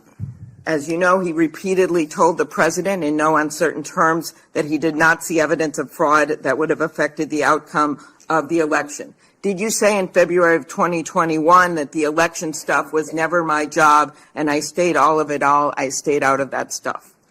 Again, I don't know what comment you're referring to, but I'm sure you're reading a piece of something. You said it on Pushback on a podcast. Is it true, though, that in December of 2020, you reached out to the Trump acting Deputy Attorney General and asked him to investigate a conspiracy theory claiming that people in Italy had used military technology and satellites to remotely tamper with voting machines in the U.S. and switch votes for Trump from Trump to Biden? Is that true? What was the date? That was out of December of 2020. I was Chief of Staff to the Department of Defense, so I don't believe that's accurate in any way. That came out of testimony before Congress. I will give it to you. Have you referred to the media as the most powerful enemy of the United States that they have ever seen? Is that right? Again, you're reading a quote. I take that you're reading it accurately. Speech to CPAC 22324. You said we're going to come after the people in the media who lied about American citizens who helped Joe Biden rig the elections. We're going to come after you, whether it's criminally or civilly. Is that something you said? That's a partial statement of what I said. Steve Bannon's podcast. You also said you would put the entire fake news mafia press corps on your list. Is that correct? Is that what you said? I don't have that in front of me. Benny Johnson's podcast, 8/21/23. You have said that the FBI, including today, you said that they remain utterly corrupt. This is an agency with agents who have taken down terrorists, taken down bank robbers, taken down crime. And you wrote that the FBI has become so thoroughly compromised that it will remain a threat to the people unless drastic measures are taken. Do you know that under Chris Wray's leadership, he took over at a very difficult time, we all know that, appointed by President Trump, that during his tenure, the applications to the FBI has in fact tripled? Do you think people would be applying to that agency like in those numbers if they thought it was so corrupt? The American public's trust in it is at 40%. That's an all-time low. Did you say that the FBI headquarters should be shut down and reopened as a museum of the deep state? Mr. Chairman, are we allowed to go an extra time? Let's see, you get a second round. Before I call on Senator Lee. Could he just answer the question if he said that the FBI headquarters, where they investigate cybercrime and terrorism, should be shut down and opened as a deep state, Hey, Mr. Chair. as a museum? Did he say that the headquarters should be shut down? Mr. Chair. I deserve an answer to that question. He is asking to be head of the FBI, and he said that their headquarters should be shut down. Mr. Chair, parliamentary inquiry. You got anything you want to say, Mr. Patel, before I go on to Senator Lee? Simply this. If the best attacks on me are going to be false accusations and grotesque mischaracterizations, the only thing this body is doing is defeating the credibility of the men and women at the FBI. I stood with them here in this country. In every theater of war we have, I was on the ground in service of this nation. And any accusations leveled against me that I would somehow put political bias before the Constitution are grotesquely unfair. And I will have you reminded that I have been endorsed by over 300,000 law enforcement officers to become the next director of the FBI. Let's ask them. Mr. Chairman, I am quoting his own words from September of 2024. It is his own words. It is not some conspiracy. It is what Mr. Patel actually said himself. Facts matter. You forget that you had 3 minutes in the next round to say what you just said. Okay, I'll say them again. Okay. Before I call Lee. Mr. Chair, just parliamentary inquiry, and it was on time. It wasn't disputing any of the debate, but I intend to keep to my 7 minutes, and I appreciate you keeping everyone to it. If we go over, can we have that decrement against the time in the second round? If a member goes over, that was actually 10 minutes, Mr. Chair. I'm not sure that I want to. Sometimes it's faster to get things done here just letting people shout and than it does to shut them up. Mr. Chairman, you're a wise man, Mr. Chair. Thank you. Mr. Chairman, before we go to Lee. Mr. Chairman. Yes, what do you want? I love this guy. Mr. Chairman, I'm like Senator Tillis. I mean, if we're going to start this, I want an extra 3 minutes. Well, now my friend Senator Klobuchar went 3 minutes over. So here, what you're saying is the chairman wasn't a very good chairman, but not shutting her up. But I've gone through this before, and I think I know how to handle it. And I think you're a star-spangled awesome chairman. I just want to say that for the record. But if you're going to let somebody over there go 3 minutes over, I want my extra 3 minutes. Well, let's see if it's abused by anybody else before we make that decision. I'm just telling you, I'm going to abuse it. Well, I'm not going to let you abuse it. You're a good man, Mr. Chairman. Before I go to Lee, I want to put a statement in the record from 56 former FBI agents wrote to this committee to support this nominee. Quote, never has the FBI faced such an urgent and compelling need for comprehensive reform as it does today. Mr. Patel has proven he possesses the breadth of experience required to address these challenges. His leadership, expertise, and vision make him uniquely qualified to guide the FBI through this pivotal moment. For these reasons, we stand in full support of Kash Patel's nomination. Any objection? So ordered. Mr. Lee. Mr. Patel, while we're talking about your awards, let's talk about the cowards in uniform comment for a moment, can we? Please. Would you like to tell us what that was? Put it in context to help the committee understand what that was about. I think it's important. Thank you, Senator. During that time on January 6th, I was serving as Chief of Staff at the Department of Defense. And days prior, we had received the authorization from the President to issue the National Guard to protect you and your colleagues. But as you know, the law requires a request before the deployment of that Guard. That request did not come in until the afternoon of January 6th. Once that request came in, this unfortunately, as has been confirmed by his own testimony, I believe, the Secretary of the Army, Ryan McCarthy, failed to immediately deploy the National Guard and instead took a break to speak to media and make personal phone calls. That endangered the safety of you and your colleagues. And if you look at the Biden Inspector General report, we at the Department of Defense authorized the fastest cold start of the National Guard since World War II and the largest occupation since the American Civil War. And the Biden Justice Department said that we, including myself, as Chief of Staff, when it came to the deployment and employment of the National Guard, acted swiftly and without undue delay. So that's what you were talking about.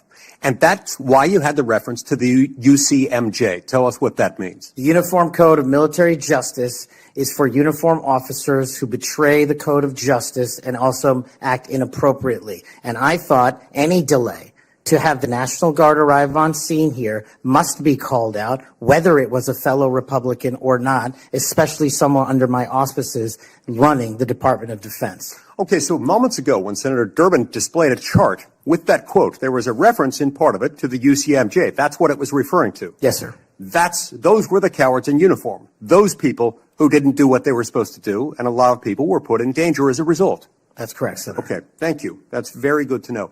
I do find it significant that we've heard all kinds of aspersions cast in your direction by people who do not know you, by people who do not share your worldview, by people who do not share your commitment to the Constitution or your commitment to public service.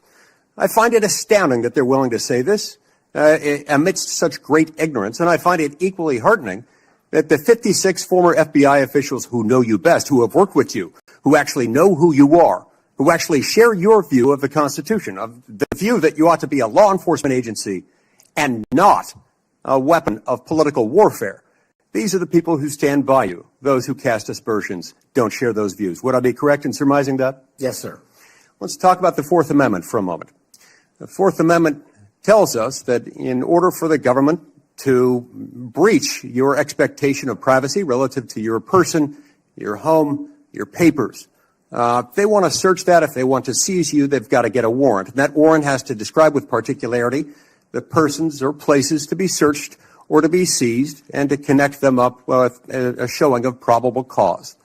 Now, in the case of FISA 702, we're dealing with a somewhat different universe. Now, moments ago, we heard some discussion about FISA 702, about suddenly we've got a different FISA 702 than what we had when President Trump was last in office. Is that true? Because by my count, FISA 702 has not changed substantively since President Trump was in office last. That's correct. Okay. And there was also some back and forth discussion about FISA 702 and the use of it and the fact that in real time, it might not work to get a warrant. This, in my view, misses the point. The concern that the American people have with FISA 702 is not about the real-time collection of communications regarding foreign targets. The concern is that once those communications are stored, you have within them what are referred to as incidentally collected communications of Americans, text messages, emails, recorded phone calls, and so forth.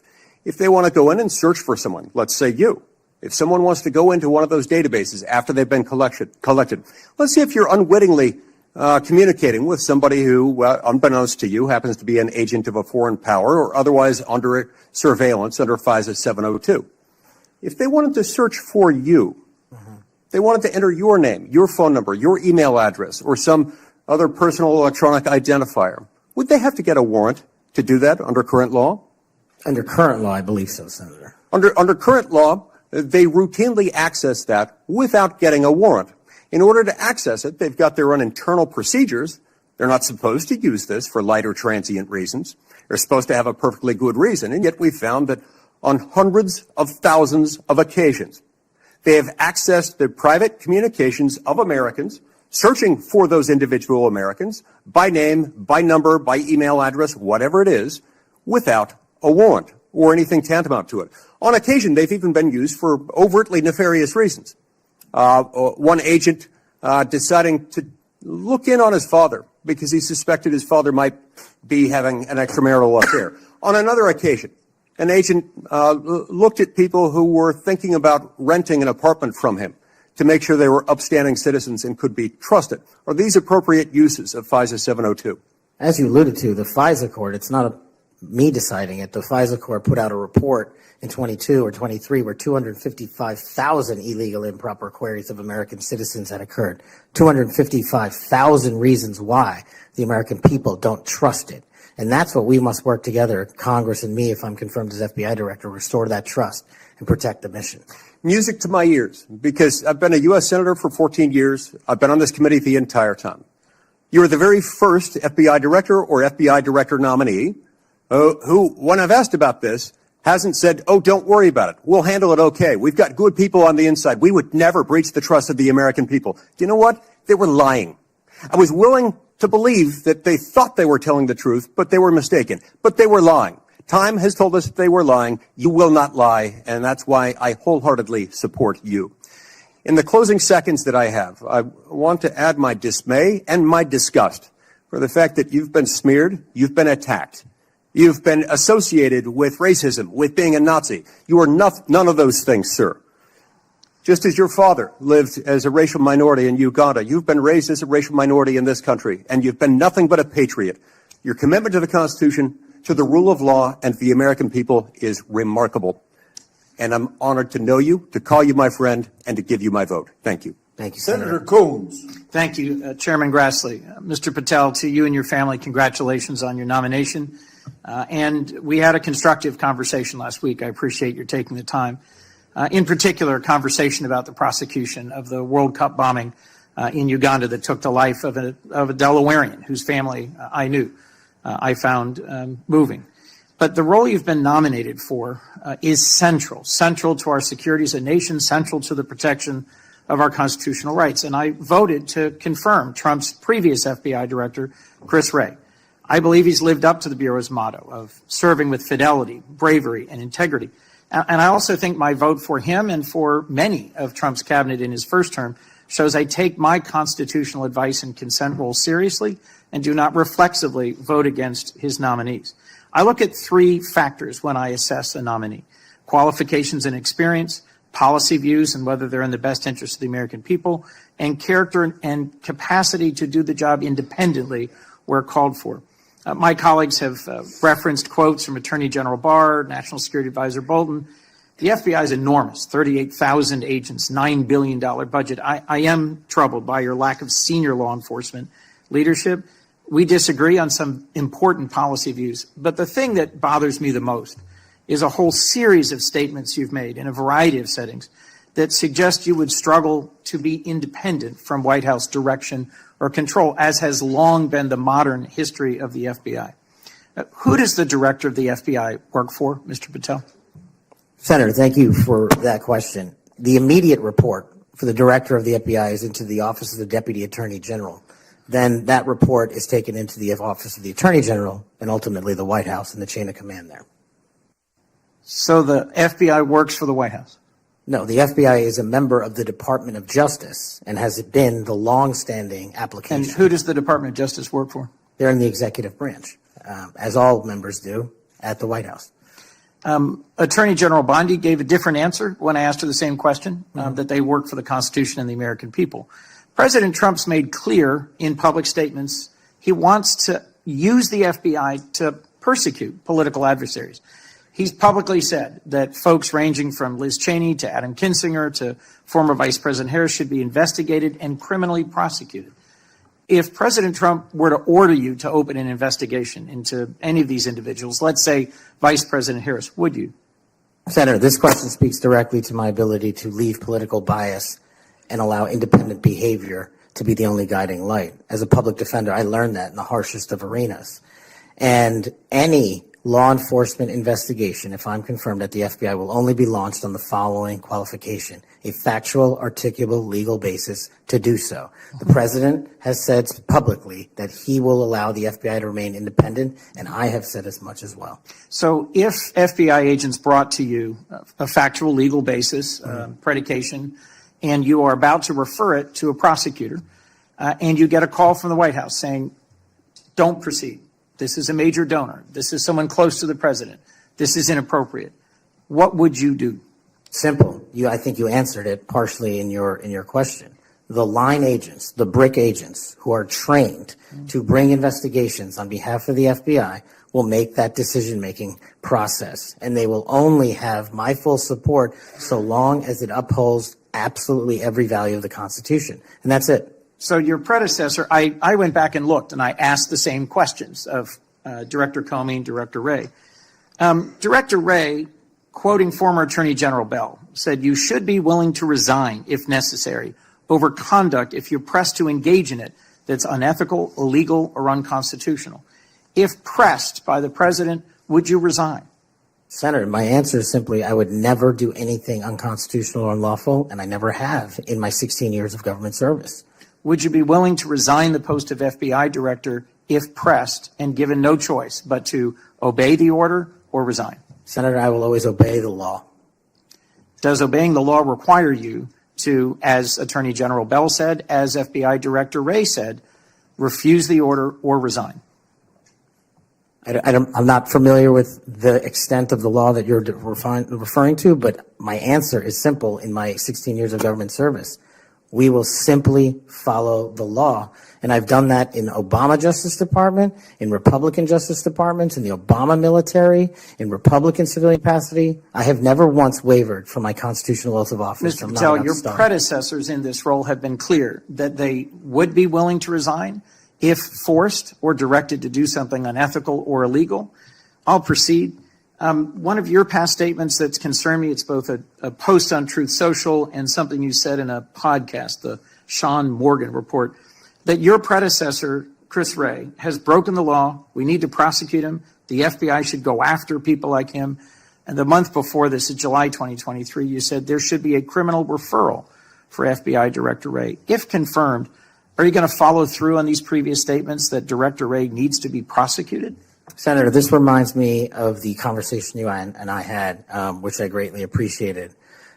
There is enough violent crime in this country and enough national security threats to this country that the FBI is going to be busy going forward preventing 100,000 overdoses, 100,000 rapes, and 17,000 homicides. We agree that prosecuting violent crime should be the principal focus of the FBI. What I'm trying to get to, Mr. Patel, is a whole series of very troubling, to me and many other statements you've made about instead using it to pursue those who might be viewed as political opponents. And as I told you in your office, I have no interest, no desire, and will not, if confirmed, go backwards. There will be no politicization at the FBI. There will be no retributive actions taken by any FBI should I be confirmed as the FBI director. I told you that in your office, and I'll tell you that again today. Thank you for that statement. As the co-chair of the Law Enforcement Caucus with Senator Cornyn, one of the things I've worked hard on, and I hope to continue being able to work hard on, with this administration is partnership between federal, state, and local law enforcement to pursue violent crime.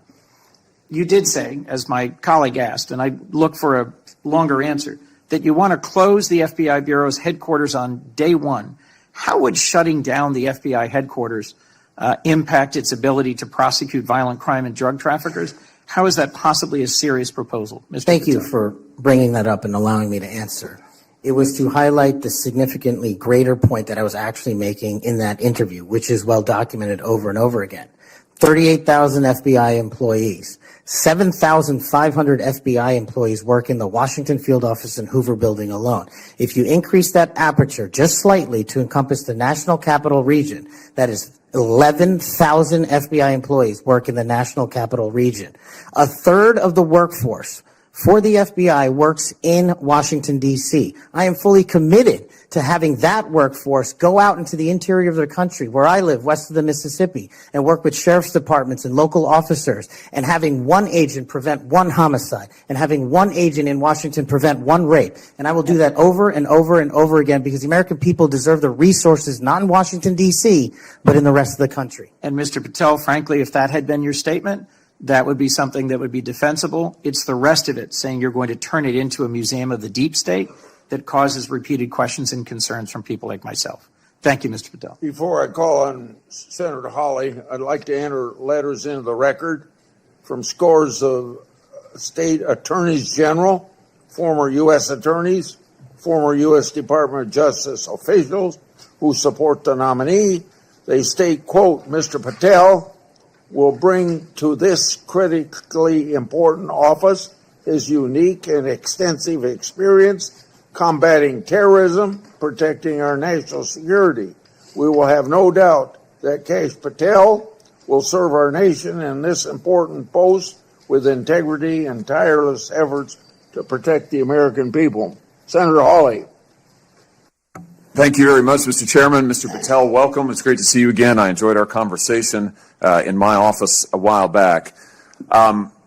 Let me ask you this. Is it appropriate for the Federal Bureau of Investigation to attempt to recruit spies or informants into religious institutions in this country, particularly Catholic parishes? Is that appropriate? I don't believe so, Senator. Mr. Patel, are you familiar with the recent actions of the FBI in this regard, including this memo that I have right here, making a list of Catholic churches and parishes that they regard as potentially suspect and directing the potential recruitment of informants and other spies, let's be honest, into those parishes? I'm familiar with that memo, Senator. Mr. Patel, would you commit to me that you will, if you are confirmed, that you will finally and officially withdraw this memo and make it clear that this is not only unacceptable, but that it is an absolute violation of the First Amendment that every American enjoys under the Constitution of the United States? If I'm confirmed, Senator, yes. Will you also commit to me that you will conduct an investigation and find out who wrote this memo, who spread this memo, the field offices involved in this memo? Because I can tell you, we've had your predecessor sit right where you're sitting, and he has repeatedly lied to, there's no other word for it, lied to this committee. He told us initially that it didn't happen, that the FBI didn't make any list of churches. That's not true. We have it. A whistleblower brought forward the list for us. He said then that only one field office had worked on it. Turns out we know from another whistleblower, multiple field office worked on it. He said that it was never posted on the internal system. It turns out it was. We believe it's still in effect. Will you find out who was involved in this gross abuse of Americans' First Amendment rights? And will you discipline them? And if you possibly can, will you fire them, Mr. Patel, consistent with department policy and law? Senator, you have my commitment to investigate any matters such as this one that are important to Congress. I will fully utilize, if confirmed, the investigative powers of the FBI to give you the information you require, and also to hold those accountable who violated the sacred trust placed in them at the FBI. I'm glad to hear you say that, and I'm glad you use the word sacred trust, because that's exactly what it is. The FBI is the most powerful law enforcement body in this nation, arguably the most powerful law enforcement body, at least in a free nation in the world. And to have this body corrupted politically such that it is targeting people of faith in this country and then lying about it to this committee and the American people is unimaginable. I'll be honest with you. I never thought this would happen in the United States of America. I just didn't. If you had told me 5 years ago we'd be reading memos like this, I would have said, no way, that's bad fiction. In fact, it's a horrible reality. The department needs to be cleaned up, the agency does, and rights restored and protected. I'm glad to hear you say that. Let me ask you this. Do you think it is appropriate for the FBI to be sending agents, including counterterrorism agents, to the parents of children who went to school board meetings and asked about critical race theory in their schools, asked about the school's masking policy during COVID? Should those parents be treated as domestic terrorists?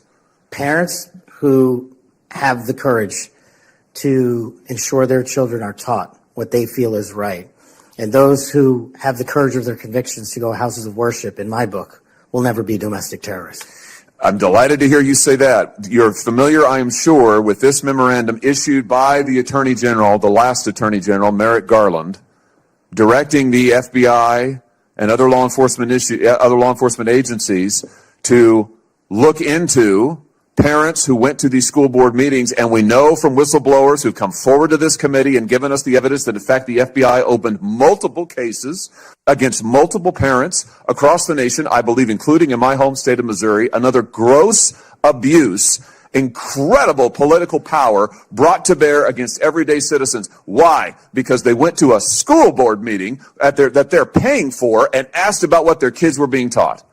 Once again, I can't imagine, I couldn't have ever thought this would happen in the United States of America. Will you find out who was involved in this policy within the FBI, who agreed with it, who implemented it, who encouraged it? Will you find out that, Mr. Patel? Will you do an internal investigation? And will you make clear that those who supported this policy are appropriately disciplined? And will you make clear that the FBI will never do something like this again? If confirmed and pursuant to your congressional request, absolutely, Senator. Thank you. Let me ask you this. Do you think it's appropriate for the FBI to target people of faith, particularly those who hold pro-life convictions? Do you think it's appropriate for the FBI to single out and target people of faith in order to discourage the exercise of their First Amendment rights? There can never be a targeting by law enforcement just based on their people's faiths. And yet, under this last administration, the FBI and DOJ together brought numerous prosecutions under the FACE Act for nonviolent protests. President Trump has recently pardoned some of these folks, but it also includes individuals like Mark Houck from Philadelphia region, from Pennsylvania, who had an FBI SWAT team arrive at his door in the early hours of the morning, armed, of course, terrorizing him and his children, took him into custody. They charged him with a FACE Act violation. Why? Because he took his young son to a peaceful demonstration outside an abortion clinic. When his young son was shoved to the ground, he defended him. Mark Houck was acquitted by a jury, acquitted. Nevertheless, the FBI used their full resources, including a SWAT team, to try and terrorize him. Meanwhile, how many churches that were firebombed or pregnancy care centers that were firebombed, how many of them were protected by the last administration? Just about zero. It is an unbelievable instance of targeting. Mr. Patel, will you end this targeting? If you get to the FBI, if you are confirmed, will you end it? And will you make clear to all agency personnel that there can be no targeting on the basis of religious belief, and this will never happen again in the United States of America, at least not under your watch? Senator, if confirmed, and it speaks to an issue we were talking about earlier, there will be no such targeting if I'm confirmed as FBI director. And the resources of the FBI, which are funded by the American taxpayer dollars, in the 7 minutes that you and I have been talking about, 2 people have died from fentanyl overdoses. 1 person has been shot to death in this country, and 3 people have been raped. The resources of the FBI will go to that mission set and that mission set alone, because America deserves a better brand of justice, and I'm going to give it to them. Fantastic. Here's my last question for you. Do you think it's appropriate for the FBI to try and pressure the largest technology corporations in the world, the most powerful corporations in the world, social media companies? Do you think it's appropriate for the FBI to pressure them to censor the political speech of everyday American citizens to try and violate the First Amendment? Is that appropriate, do you think, Mr. Patel? No, Senator. Will you put an end to this, Mr. Patel, if you are confirmed at the FBI? Senator, if confirmed, I will work with Congress to expose any corrupt activities the FBI has participated in, especially involved in the censorship of free speech. Because we know from the court cases that have been brought across this country, and we know from the voluminous factual finding that was done, and it's in the record, that the FBI and other agencies of this government under the last administration pressured, coerced these social media companies to censor speech of everyday Americans on a range of issues, from the Hunter Biden laptop to COVID, to the Dobbs decision, you name it. They tried to censor them. The Constitution doesn't permit the government to do it. The FBI tried to get the social media companies to do it. Will you end this practice, Mr. Patel, once and for all? Senator, I will always follow the law. Thank you. Thank you. Thank you, Mr. Chairman. Senator Blumenthal is next. I want to say, when he's done, so let's see, the 30-minute break would make it about 12:25 or something. I expect you to be back here on time. And I'm going to have Senator Lee, I'm going to go open the Senate up now. Will you chair for me? Okay, thank you.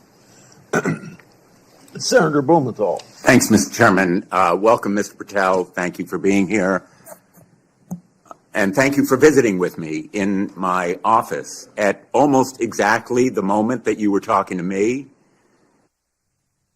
The Department of Justice was firing more than a dozen lawyers who worked with the special counsel, Jack Smith, simply because they were involved in that case. You've committed that the FBI will not be politicized. So here's your first test.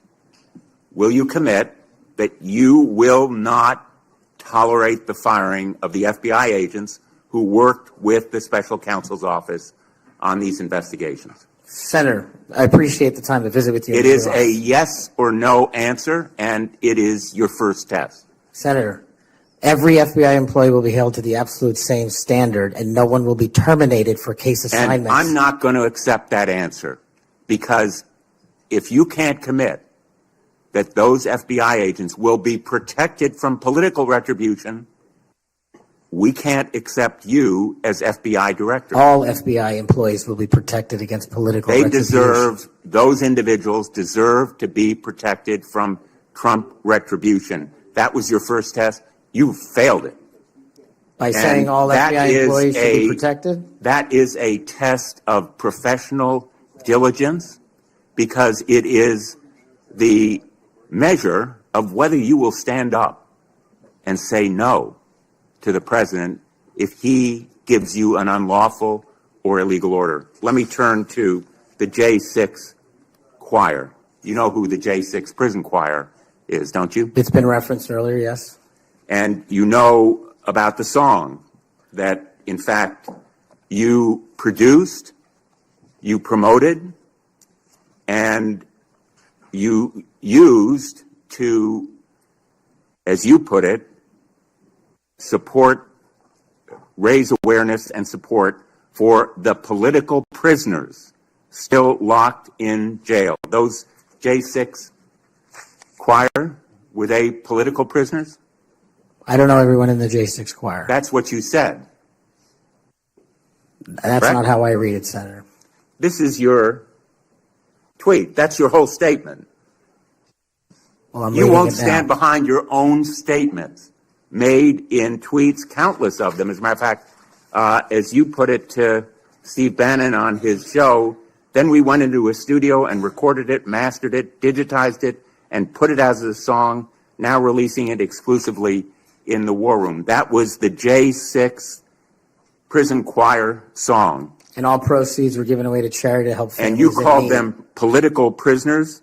Julian Cater, do you know what he did? I don't know who that is, Senator. Well, he's one of the J6 prison choir. You seem to know more about it than I Identified do. in a court filing. And you're saying now you don't know who he is? You glorified him and the rest of that choir? He's the one who sprayed U.S. Capitol Police Officer Brian Sicknick with pepper spray. Officer Sicknick died the next day. Cater admitted his violence. He pleaded guilty to assaulting a political officer, a police officer. Do you believe that Julian Cater was a political prisoner?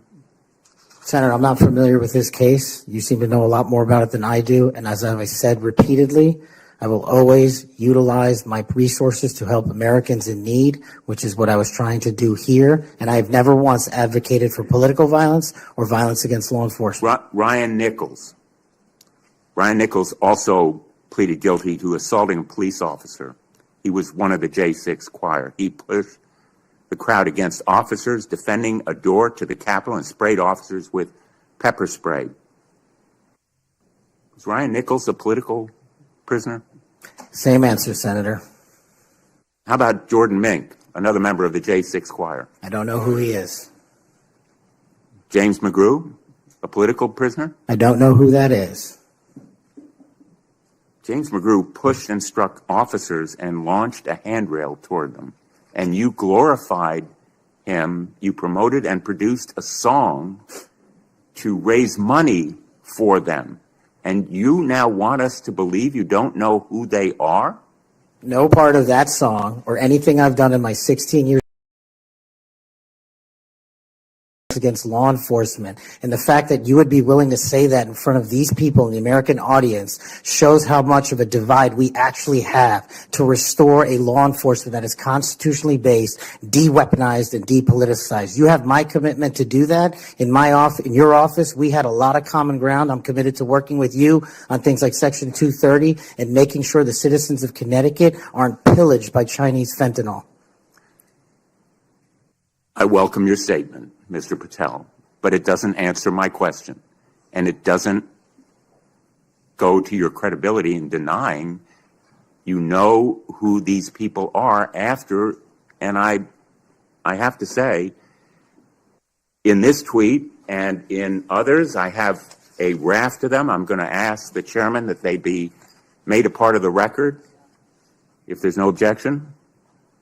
Without objection. You glorified, you promoted, you supported these individuals. Ronald Sadlin, he struck an officer in the head, hand, and shoulders and grabbed another officer. Was he a political prisoner? I don't know who that is, Senator. Well, the simple fact is that you knew about the J6 choir. You knew what they did in assaulting and endangering police officers who sought to defend the Capitol on that day, were severely injured, and some, as a consequence, died. I think the FBI deserves better. The men and women in the FBI put their lives on the line every day. I've worked with them as United States Attorney for 4.5 years, and then as Attorney General off and on for 20 years. I've admired them for the 14 years that I've been in this body. I think they deserve better. Thank you. As we turn to Senator Cruz, I'll notice that the statement that he has up does say without trial, and I think that plays some role in the context of that statement. Senator Cruz. Thank you, Mr. Chairman. Mr. Patel, welcome. Let me first of all say thank you. Thank you for saying yes when President Trump asked you to serve in this role. I think there are very few roles in all of government that are more important than Director of the FBI, and there are very few roles in all of government that are more in need of a fundamental change.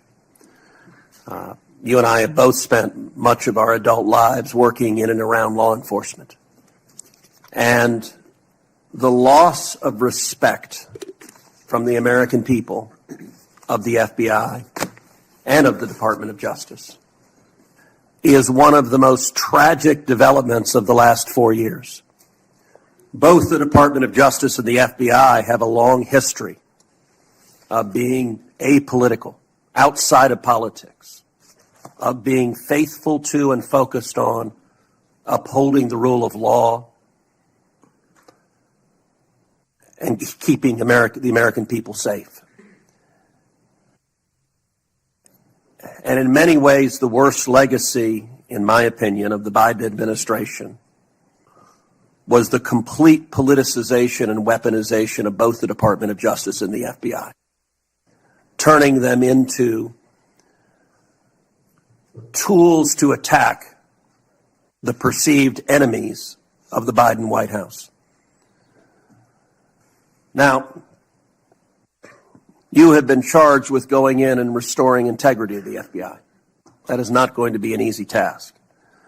But before you can carry out that task, and I am confident you will be confirmed and you will be in the position to carry out that task, you've got to make it through the gauntlet of the Senate Judiciary Committee. And my colleagues on the Democrat side of the aisle, who I don't know how many spots on Senator Tillis's bingo card have been filled, but it looks like he's playing blackout and they're all filled right now. But you will be and have been accused of just about everything they can. But I want to focus on what several Democrats have done recently, which is trying to blame you for the violence that occurred on January 6th, which even in the annals of ridiculous attacks, this one really takes the cake. So let's just focus on some facts. Let me ask you a question. What role did you occupy in the days immediately before January 6th? Chief of Staff of the Department of Defense. You were the Chief of Staff at the Department of Defense. Yes, sir. So to be clear, you were not rioting at the Capitol. No, sir. Okay. Where were you physically on January 6th? In the Office of the Secretary of Defense in the Pentagon. And what were you doing on that day? On that day specifically, responding to, preparing to mobilize and deploy the National Guard once we got the lawful request from the local governing authority, which was the mayor of D.C. and the Speaker of the House. Now, how many days in advance were you working to prepare the Department of Defense to help secure the Capitol on January 6th? Days in advance, Senator, we were in the Oval Office on an unrelated national security matter with the President of the United States, the Secretary of Defense, the Chairman of the Joint Chiefs of Staff, and myself. And the President authorized up to 20,000 plus National Guardsmen and women to secure any security measures necessary related to the Capitol. So we were moving to the fullest extent of the law before the requisite request came from a local governing authority days ahead of time. And while you were Chief of Staff at DOD, how many times did DOD approach Capitol Police and ask if they needed National Guard assistance? I believe those letters are well documented, numerous instances, and numerous of those instances, those requests were shut down. Now, am I correct that the Capitol Sergeant at Arms said assistance was unnecessary? That's correct, Senator. Who did the Sergeant at Arms report to? The Speaker of the House. That would have been Nancy Pelosi at the time. Is that correct? Yes, Senator. And would that also be Chuck Schumer, then the Senate Majority Leader? The Sergeant at Arms, yes, Senator, reports up there. Did Mayor Bowser, the Democrat elected mayor in D.C., either request or allow National Guard assistance? She put in writing on the days leading up to January 6th a declination for National Guard additional support. And that letter is available publicly to the world. So, and just to speak English for folks at home, a declination meant she said no, don't send National Guard. Is that right? Yes, sir. Let me ask you a simple question, because from the questioning from my Democrat colleagues, they might think otherwise. Do you condemn violence against law enforcement? All of it. And by the way, is that true whether the violence is right-wing or left-wing or anywhere else? There is no discriminating between types of violence against law enforcement. And do you believe those who assault and commit violence against law enforcement should be prosecuted and should be sent to jail? Especially those that kill them. Let me ask you, how many years have you worked in public service? About 16, Senator. And how many years have you worked in particular in law enforcement and prosecution and national security? Over a decade, Senator. You know, I have to say it is ludicrous but sadly predictable that Democrats are endeavoring to tarnish you, to paint a false caricature based on innuendo and smoke. And so you're working to protect the Capitol on January 6th, and yet they're trying to blame you for the violence that occurred. Let me ask you this just as a straightforward matter. What is the job of the FBI, and what will the FBI's role be if and when you are confirmed as its director?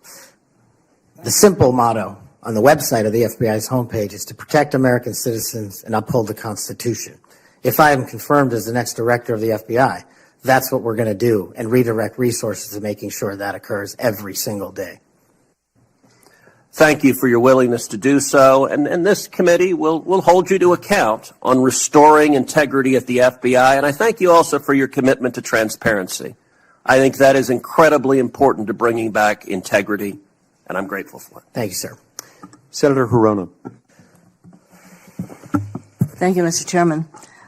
Mr. Patel, as part of my responsibility as a member of this committee, I asked the following two initial questions of all nominees before any of my committees. Since you became a legal adult, have you ever made unwanted requests for sexual favors or committed any verbal or physical harassment or assault of a sexual nature? No, Senator, I have not. Have you ever faced discipline or entered into a settlement relating to this kind of conduct? No, Senator, I have not. Mr. Patel, you have been a champion of the January 6th prison choir.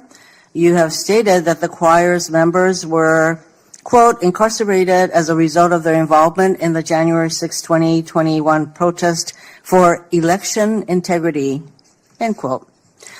And one of the choir members is Julian Cater, who pled guilty. He pled guilty to assaulting officers with a deadly weapon. On January 6th, he attacked Capitol Police Officer Brian Sicknick with pepper spray, and the next day, Officer Sicknick suffered from 2 strokes and died. Mr. Patel, was Mr. Cater protesting for election integrity? Yes or no? I don't know who that is. I'm not asking you who that is. I'm asking you whether, having heard the description of what he pled to, whether he was protesting for election integrity, yes or no? I don't know who that is. That is not statement- responsive to my question. You're not willing to say that, but you were willing to describe this choir as consisting of people who were protesting for election integrity, and yet you testify you don't know them. We have heard already your book includes a list of 60 people who you think make up part of the executive branch deep state. Mr. Patel, if confirmed, do you plan to investigate President Trump's former FBI Director Christopher Wray? Yes or no? I have no plans in going backwards. I have plans in safeguarding. How about this- James Comey? Do you plan to investigate him? Senator, every investigation will be subject to the same Do you legal plan to standard. investigate James Comey, who's on your list? I have no intentions of going backwards. How about and Bill every Barr? intention of using the Constitution. How about Bill Barr? Do you plan to investigate him, who's on your executive branch deep state, and you say you're going to ferret out the deep state? No one Yes or that no? did not break the law will be Okay, investigated. no answers to any of those. Okay. Over 1 million Americans died as a result of COVID-19. The COVID-19 vaccine saved lives. Yet, less than a year ago, you promoted unregulated, unproven, unscientific supplements to reverse the effects of the vaccine on Truth Social. You told your followers that these supplements would detox them of the COVID-19 vaccine. Mr. Patel, did you make money by promoting these supplements? Senator, do you know of any individuals who died as a result of complications from the vaccine? Again, Because I do. Are you unable to answer my question, which is a straightforward, did you make money by promoting these supplements? All of my financial disclosures have been made to this committee. I would like to hear your answer, yes or no. Did you make money? I don't have This those is my financial third and last time I'm disclosures going to ask you in front that of me. question. You have that information. So you refuse to answer the question. I answered 1,300 Here pages. you are,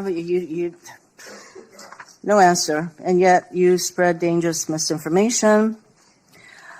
Mr. Patel, the FBI is the primary agency responsible for investigating election-related crimes, including fraud and the denial of voting rights. So being able to separate fact from conspiracy theories around elections is an important thing for the FBI director. I have a question to see if you can do that. Mr. Patel, did Donald Trump lose the 2020 presidential election? Yes or no? President Biden's election was certified. He was sworn in and he served as the President of the United States. Once again, the people who are 100% loyal to President Trump cannot answer that question. It is alarming that you want to be an FBI director who can answer a simple question, factual question. During a 2023 interview with Steve Bannon, you said, quote, "We will go out and find the conspirators, not just in government, but in the media. Yes, we're going to come after the people in the media who lied about the American citizens, who helped Joe Biden rig presidential elections." There's your quote. Do you still plan to come after the free press? Not unless private citizens have been defamed. That's their right. You said that you would be going after the media. So I want to know whether you plan to do that? Go after the free media? I can't go after the media for other people. That's a decision they have. So I would say that that was a statement that you made that is pretty chilling to the free media. So I didn't hear a no that you would not go after them. You currently serve on the board of directors for the Trump Media Technology Group, which owns the social media platform Truth Social. If confirmed as FBI director, will you resign from this position and end all ties with the Trump Media and Technology Group? Yes, Senator, as I've stated to you in writing. Over the last 2 years, the FBI has dedicated resources to Operation Not Forgotten, which works to address violent crime in Indian country. If confirmed as FBI director, would you continue the important work of Operation Not Forgotten? I've made that commitment to many of your colleagues who have tribal issues and tribal crimes plaguing their communities, and I'll make that commitment to you as well, Senator. My time is almost up, but I would like to note that on the many questions asked about the choir, the J6 choir, it included at least 5 men who pled guilty to assaulting police officers. And these are the people whose record this nominee promotes. Thank you. Okay, we'll go to Senator Kennedy next, and then as directed by the chairman, we will take a 30-minute recess at the conclusion of Senator Kennedy's questioning. Thank you, Mr. Chairman. I just want to say for the record that Chairman Grassley is the greatest chairman God ever put breath in. And would somebody please tell Grassley I said that?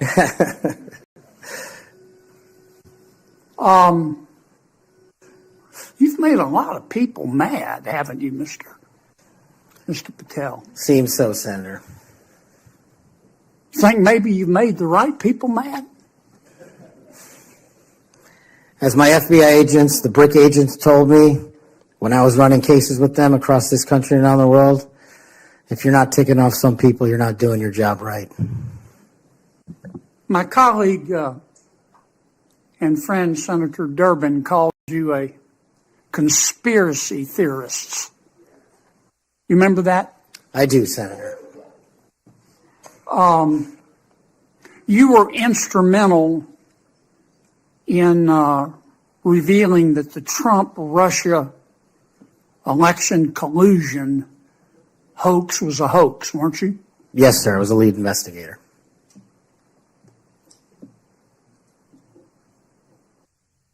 Sounds to me like we need to get some new conspiracy theories because all the old ones turned out to be true. Facts matter, Senator. Yeah. I mean, conspiracy theorists are up something like 37-0. You're not saying that everybody at the FBI is bad, are you? Never said that. I've overwhelmingly said multiple times that 98% of the FBI is courageous, apolitical warriors of justice. They just need better leadership, especially those who participated in these conspiracies that actually turned out. Who put away the Unabomber? The FBI. Yep. Who put away Timothy McVeigh and his Stalin's stomach for blood? BRIC agents at the FBI.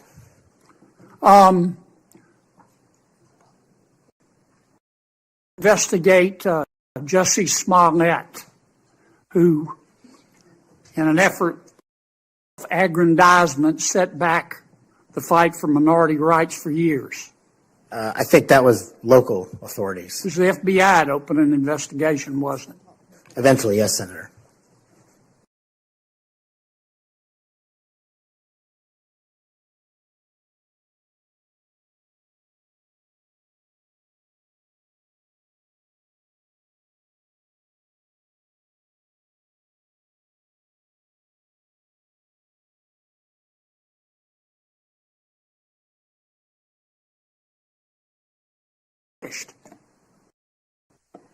Don't you think the American people have a right to know about the details of that?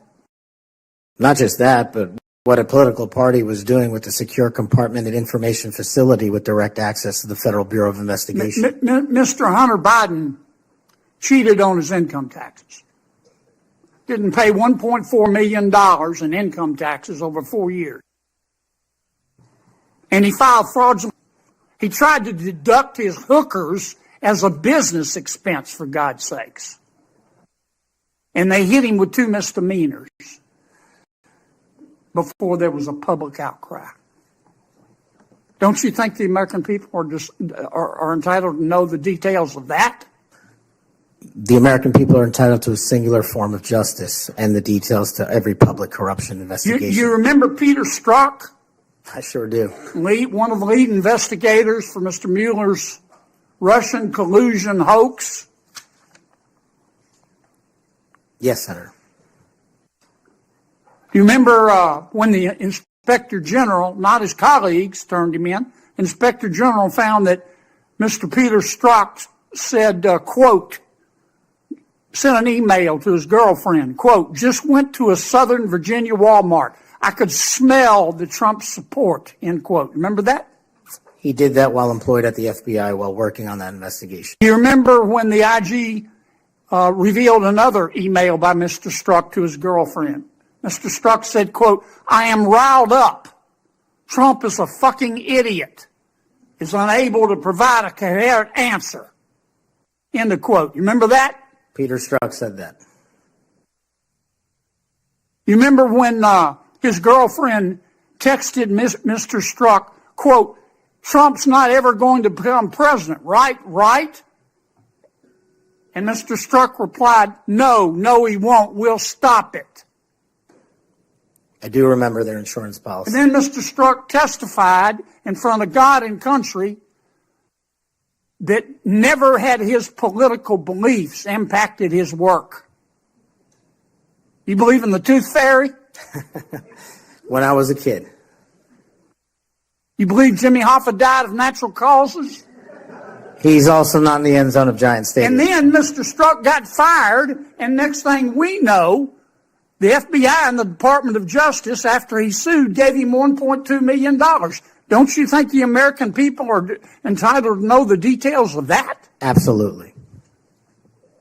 Now, I want you to think hard before you answer my next question.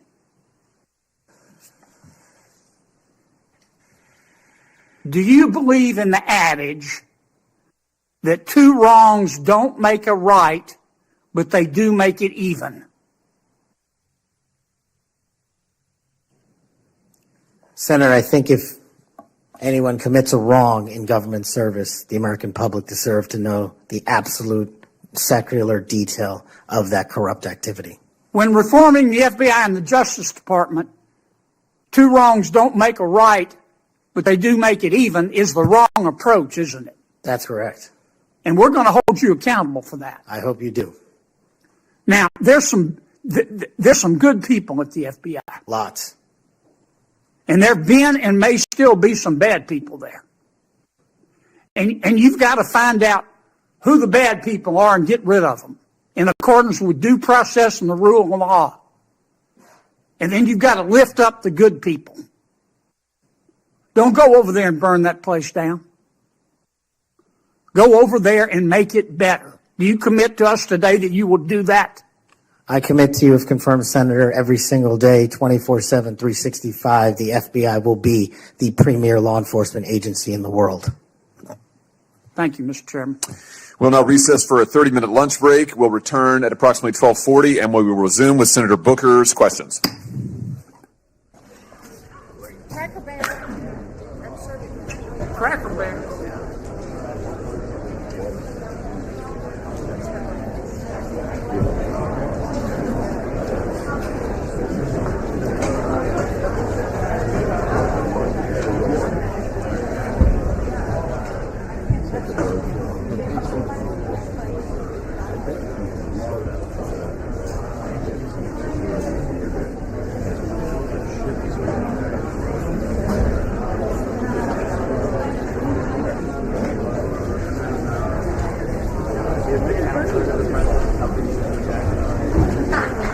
Not recently.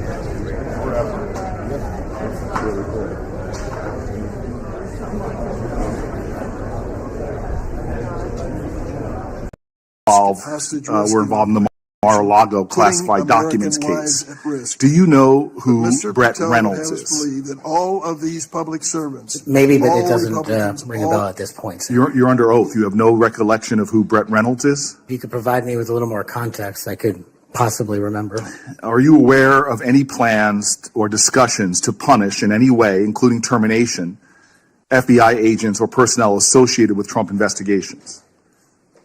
Senator, just to be clear, I did not participate in any of those DOJ decisions. Sir, that's a yes or no question. Are you aware of any plans or discussions to punish in any way, including termination, FBI agents or personnel associated with Trump investigations? Yes or no? I'm not aware of that, Thank you. Senator. There is no evidence of wrongdoing by FBI employees involved in these investigations. If you do pursue investigations of those involved, will you commit to using standard processes, including a standard review by the FBI Inspections Division and the Inspector General? Senator, I will honor all those review processes. You will honor those review processes? Yes, Senator. If these are actions that the FBI employees, if there are actions against FBI employees that do not follow those standards process that happen before you get in, will you commit to reversing any decision prior to your arrival so that those standard processes and the standard review by the FBI Inspections Division will take place? I don't know what's going on right now over there, but I'm committed to you, Senator, and your colleagues that I will honor the internal review process of the FBI. Have you made any commitments to anyone about pursuing any investigations or targets if you are FBI director? Only violent criminals and terrorists. Have you had any conversations with anyone on the transition team about pursuing any investigations or targets? Only following the Constitution. Again, are you certain? That I have told people on the Are you administration. certain? Have you had any conversations with anyone on the transition team about pursuing any investigations or targets? Senator, to the best of my recollection, I've only said I will use the Constitution. Have you discussed specific investigations or targets you would pursue as FBI director with the President of the United States? Senator, to the best of my recollection, no. Are you certain? To the best of my recollection, no. According to public reports, you were subpoenaed by the federal prosecutors to testify as a witness before the grand jury investigation investigating the Mar-a-Lago classified documents case. And you testified before the grand jury, correct? Yes, sir. And when you were before the grand jury, you pled the fifth on the basis of self-incrimination, correct? I utilized my constitutional rights during that process with the advice and consent of counsel and appeared. That is 6002 of Title 18. Off the top of my head, Senator, not. Well, Section 6002 is the immunity statute. Whenever a witness refuses to testify or provide other information before a grand jury based upon the privilege against self-incrimination, the court can order the witness to testify. The witness must comply with the order, but they receive immunity, which means that no testimony or any other information provided before the grand jury can be used against them in any criminal proceeding. You were compelled to testify as a witness in the Mar-a-Lago classified document case. Did you participate in any criminal conduct involved in that case? Involved in which, the Mar-a-Lago classified documents case? Yes. No, I testified through compulsion by court order. You received immunity for providing information that was self-incriminating. Do you remember the name of the prosecutor who questioned you? There were multiple, Senator. I do not. Was it one of the people, were any of them people that were fired this past week? I have no idea, Senator. Are you certain? You're under oath. I'm aware that I'm under oath, Senator, and I have no idea, and I did not participate in the removal of any DOJ prosecutors. What was the information you provided that you received immunity for? Senator, I would love my grand jury testimony to be released, but as you know, that grand jury testimony has been sealed by the Department of Justice, and I'm not allowed to discuss it here. Well, I find it troubling that you do not know, and let me tell you what the law is. Rule 6 governs grand jury proceedings. Under Rule 6E, grand jurors, court reporters, and prosecutors are bound to secrecy. But witnesses are not bound by secrecy. You were a witness in the classified documents case. You are not bound by secrecy. You can tell us everything that happened in that room and everything you testified about. I'll ask you again, what information did you provide to the grand jury? In this, we are agreement, Senator. Get my grand jury testimony. I want it made public. I asked the Department of Justice to make it public, and they refused to do so. There is no legal bound against you telling us right now what you testified to. When I asked for my transcript to be released, the Sir, Department did of you or Justice, did you not commit a crime? Senator, I did not commit a crime. Then why won't you tell us what you testified to? Because it occurred over the course of 3 weeks. I don't have the ability to recall everything I testified to, but I'm asking you to put my transcript Did you testify to down. witnessing the President of the United States declassifying documents? Senator, what I testified to is best captured by that transcript So in real you're not time. willing to tell Congress, after making many pledges today about transparency, whether or not you testified to witnessing the President of the United States declassify documents. In the name of all the values you have said today, did you or did you not testify to witnessing the President of the United States declassify documents? I testified accordingly and under oath, and I encourage you to get that transcript. And by the law of our land, you are free to tell people, what are you hiding from Congress? Answer the question. Did you testify to witnessing the President of the United States declassifying documents, yes or no? Senator, the grand jury testimony is available to you. I encourage you to make it public. As you likely know, the second volume of Jack Smith's report about the classified document case is not public yet. To fulfill our constitutional duty of advice and consent, the President, on nominations, members of this committee have asked the DOJ to review the report. Do you agree that Congress should thoroughly review its nominees? Yes or no? Yes. Okay. Now, last question and I'll be done. When you and I met, you told me that you wanted to remove 11,000 FBI personnel or move many of them, and you said that again today. You have looked at an org chart to understand what offices and functions that you'll be pulling from. I don't think you've done a serious analysis, but I do think you have an assignment from Donald Trump to gut the FBI. You said yourself, I'll shut down the FBI Hoover building. There are people specifically that you are targeting, I believe. And do you agree that you have already prepared plans to remove certain individuals from their offices? For example, individuals that will be replaced by political personnel.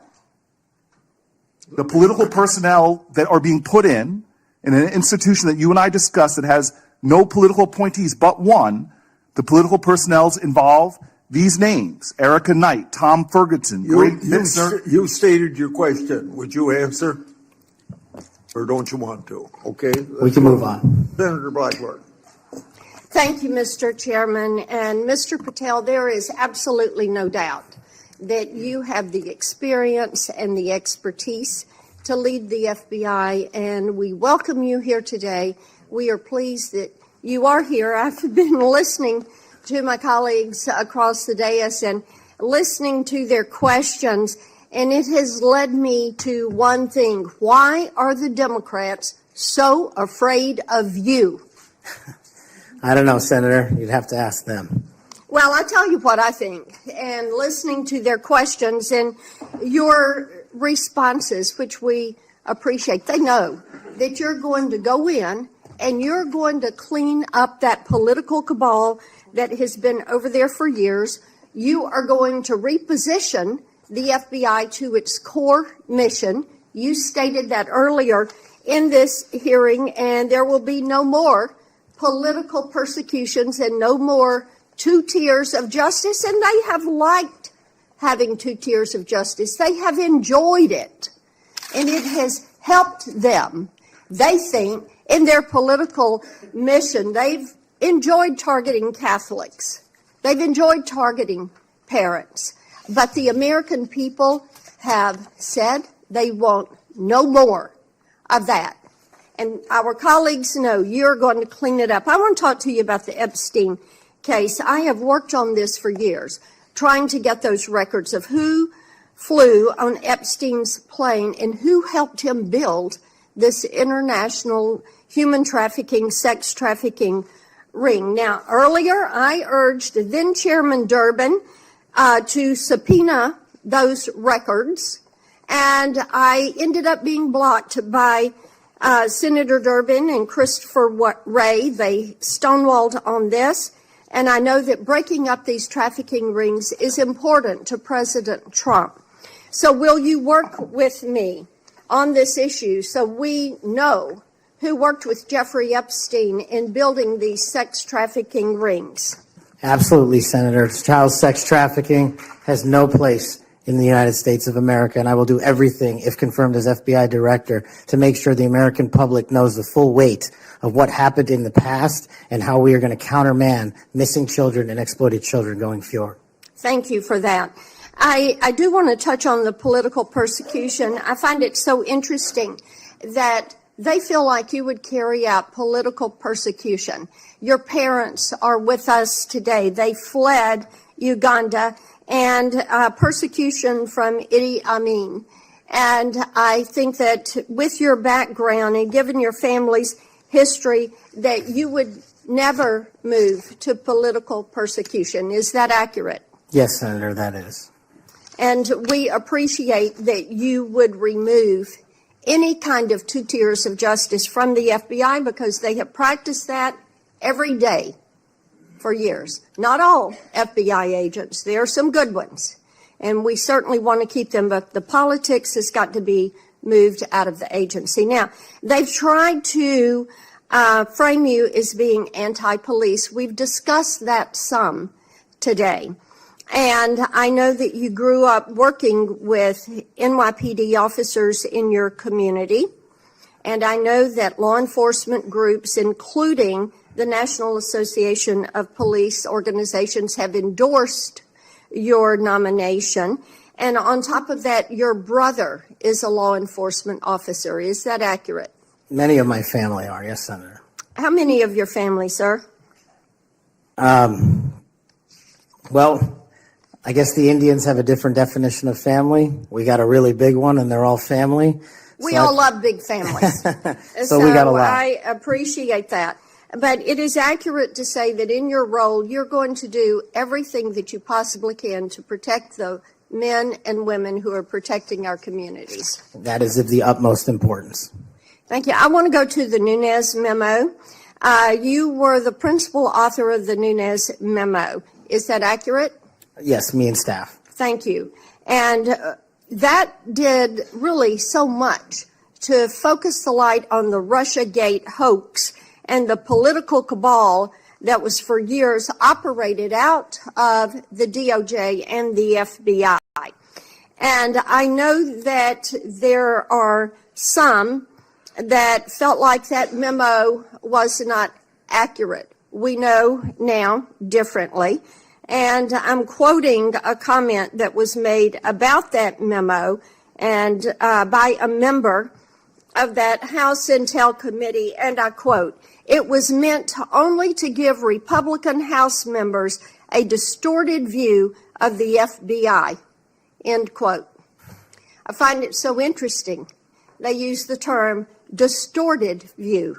I think the American people who for 4 years under Biden saw the FBI weaponized against them, against parents, against people of faith, weaponized against President Trump. I think they would disagree with that.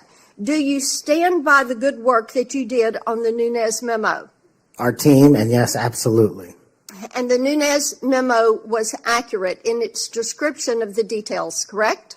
As confirmed by the Inspector General, the Special Counsel, because the Nunes memo only contained sworn information received pursuant to transcribed interviews and production of government materials, including FBI 302s and DOJ memorandum. So the Nunes memo is accurate. Yes, ma'am. Thank you for that. In your new role as director, how will you work to root out 2 tiers of justice at the FBI? The same way I have always done so, ma'am, with the utmost fidelity to the Constitution and integrity to law enforcement. Government must allow those who are privileged to serve to execute their law enforcement duties fully, but at the same time, the American people deserve accountability inwards to government, to any of those who violate that sacred trust. And as you prepare to take this new role, what are the top areas of concern for you as we look at our national security? The top areas when it comes to national security, ma'am, have remained unchanged, and the threat dynamic has increased. It's thwarting terrorist activities and terrorist attacks here and overseas against our citizens and our allies, and it also includes CCP espionage, which is running rampant these last 5 years through our country, including our cyber infrastructure and our agricultural properties, and it also includes taking on Iran, the #1 state sponsor of terror, and any other adversary that wishes to harm America. Thank you. I look forward to a yes vote on your confirmation. Thank you, Thank you, Mr. Chairman. Mr. Chairman.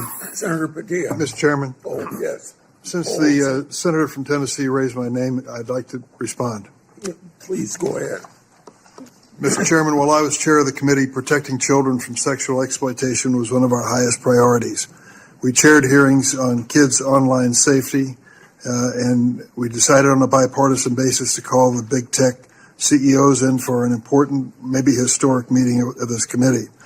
Last year, the committee reported 6 bipartisan bills to help protect child safety online, including one of my own, Stop CSAM, and Senator Blackburn's Report Act.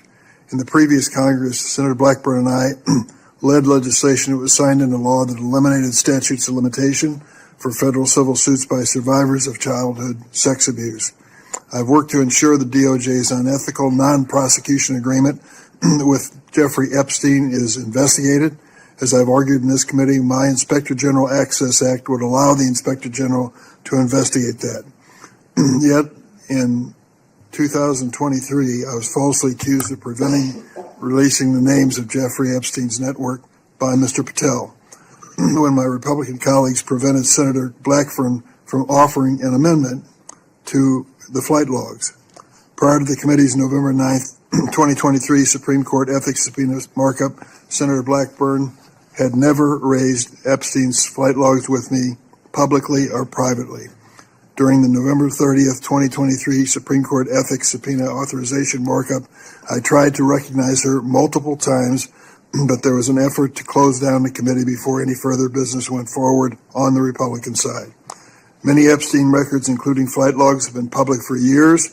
My office subsequently reached out to hers to try to identify what record she was actually seeking. We did not receive a response. Mr. Chairman, if I may respond to Chairman Durbin. I had raised the issue with Chairman Durbin. I had raised it on the floor that we wanted to get these records. And then during that hearing that you're recognizing, sir, or that you're mentioning, I sought recognition. It was not my Republican colleagues that ended that hearing. Mr. Chairman, you had the gavel, and you were the chairman, and you sought not to recognize me. And I know, and you know, and so many people are aware, sir, that you and Christopher Wray did not want those out. And I know we need to move on for questions, but Mr. Chairman, we have fought this issue for quite some time. I look forward to having an FBI that will work to help get these records and end this human and sex trafficking in this country. 15 seconds. Yeah. Yes, go ahead. The senator from Tennessee knows what the 2-hour rule is. The 2-hour rule takes the gavel out of the chairman's hands, and that was what was being executed when you were seeking recognition and being executed by your side of the aisle. Okay. Senator Padilla. Thank you, Mr. Chair. Colleagues, as we know, it's not just the nominee for FBI director that's before us today, but there's been a lot of chaos and confusion this week in regards to executive orders that have been issued as it pertains to the federal budget, federal spending, hiring freezes, etc. But relevant to this confirmation hearing, colleagues, the FBI has paused its new academy classes while they assess how the firing freeze impacts them. President Trump's executive orders has a national security exception but it is unclear how it will apply to agencies like the FBI. The FBI has a large civilian employee population, so it's not certain if they will qualify for exceptions. The White House memo stated that nearly 1,000 probationary FBI employees would stay on only if, quote, justified, without clarity on a timetable or process for justification. Mr. Patel, how does this help or does this hurt the FBI improving public safety in America?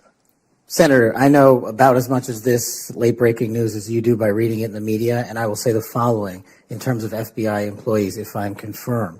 FBI employees represent the front line of defense for national security and crime, and if I'm confirmed, I will ensure that all FBI graduates of the Academy will be protected and funded so that we can continue the fight together. But would you agree that even just causing a pause or confusion in being able to grow the ranks is not helpful to public safety in America?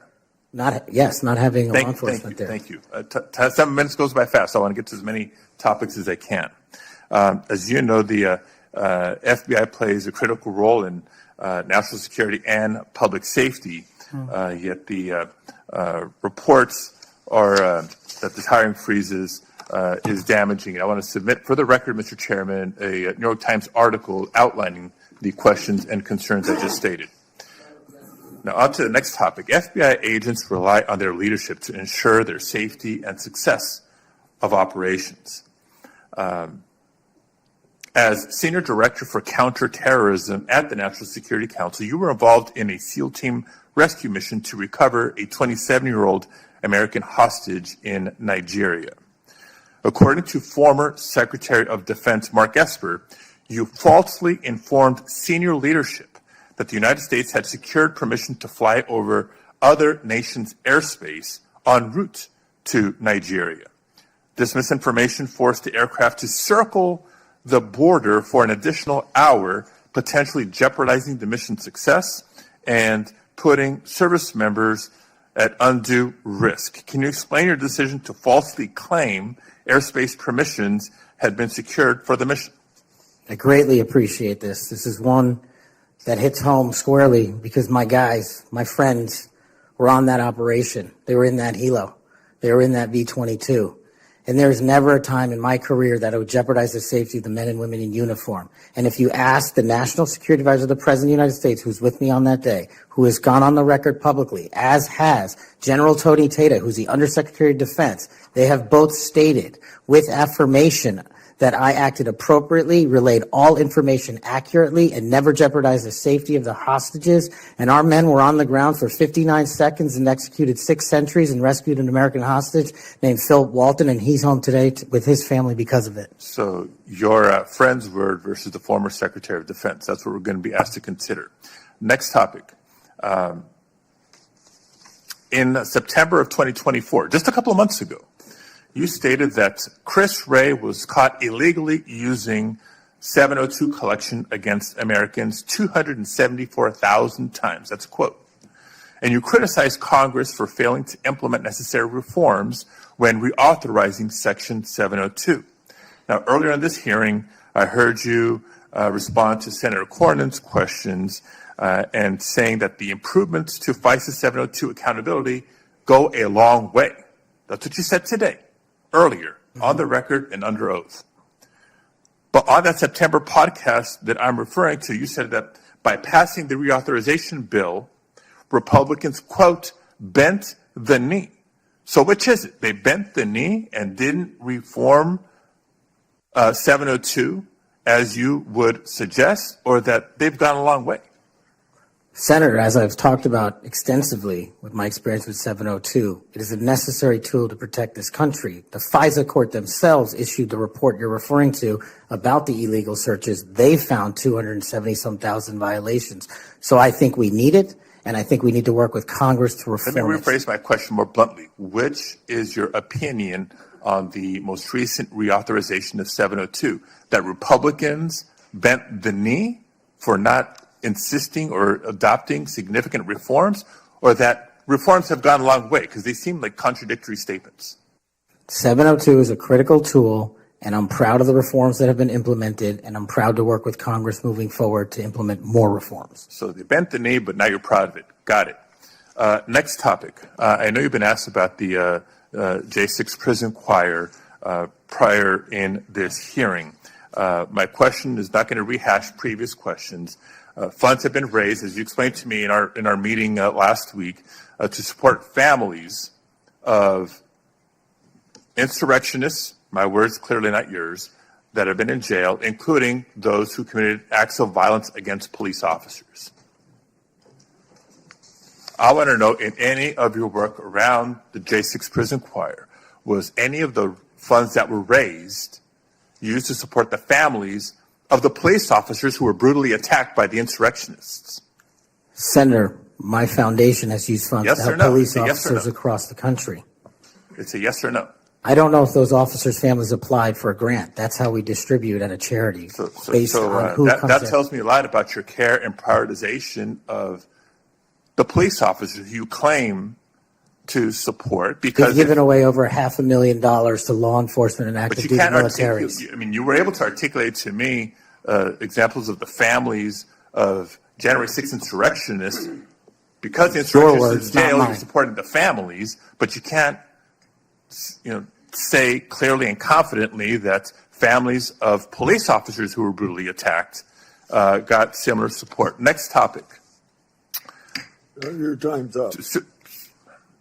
Okay, I'll save it for the second round. Thank you, Mr. Chair. Before I call on Senator Schmidt, I have a letter that I want to put in regard to this Nigerian rescue story. It's from General Tata. What people that bring this up don't tell you is that General Tata has denied the exchange reported in the Atlantic and has forcefully defended Mr. Patel. General Tata said, "I never heard the words that somebody's saying they heard from me. That's not a quote for me," end of quote. General Tata wrote to the committee and said it was, quote, irresponsible, end quote, to say Mr. Patel jeopardized the mission. He said, quote, Kash played a critical role in that and many other successes during his tenure precisely because he cares so deeply about America, its national domestic security, and her citizens. So by unanimous consent, I will put this letter in the record. Any disagreement? I hear none. Senator Schmidt. Thank you, Mr. Chairman. It's good to see you, Mr. Patel. It's great to have your family here. I know they must be very proud. I have to tell you, I saw up close and personal how politically weaponized the FBI had become. In my former job as Attorney General of Missouri, we brought the Missouri versus Biden lawsuit, which uncovered this vast censorship enterprise where the federal government coerced and colluded with some of the biggest companies in the history of the world to suppress speech. And not just that, actually to pre-bunk the Hunter Biden laptop story. The FBI had the laptop in November of 2019. They met with senior executives. Yoel Roth, who was the main guy at Twitter at the time, signed an affidavit saying they were talking specifically about the laptop. It could be Hunter Biden's, pre-bunking it, calling it a Russian hack and leak operation. They knew it was true. They knew it was his laptop. So the rot is deep, and the time for you is now, and I'm glad, because reform is needed. Senator Durbin referenced your book. I think it's a good, everyone should read the book. Because I want to ask you about some quotes that are in the book, because a lot's been made of it. Usually just some of the endnotes, but the content of the book. Did you say in the book, American justice must never be selective. If the law is applied unevenly, democracy crumbles. Did you say that? I did, Senator. When agencies like the FBI and the CIA prioritize politics over truth, the nation suffers. Did you say that? I sure did, Senator. Accountability isn't optional. Those who violate the public trust must face real consequences, regardless of their rank or title. Did you say that? I did, Senator. Okay. There's a lot more in there. I know that Senator Tillis has got the game of bingo. I'd like to play another game. Would you rather Let's have at it, sir. Would you rather the FBI prosecute and persecute parents who voice legitimate concerns at school board meetings, or should it investigate domestic terrorists who commit school shootings and threaten the lives of American children? Absolutely investigate and prioritize the safety of our children and any actual and real domestic terrorists, as I've prosecuted in my past in the Obama Justice Department. Would you rather the FBI be weaponized by investigating presidential candidates, political opponents, spying on and wiretapping candidates' advisors, or should the FBI get back to its core mission and get politics out of the FBI? There should be no politics in the FBI, and having been a victim of the weaponization of law enforcement against me, I know what that feels like, and if I'm confirmed, I will make sure no American feels that sleight of hand ever again. Would you rather the FBI target traditional Catholics as extremists, or should the FBI focus on investigating actual threats posed to the American people by cartels pumping fentanyl into our communities through the southern border? 100,000 deaths due to fentanyl and drug overdoses in 1 year. I'd rather the FBI focus on that and save our children.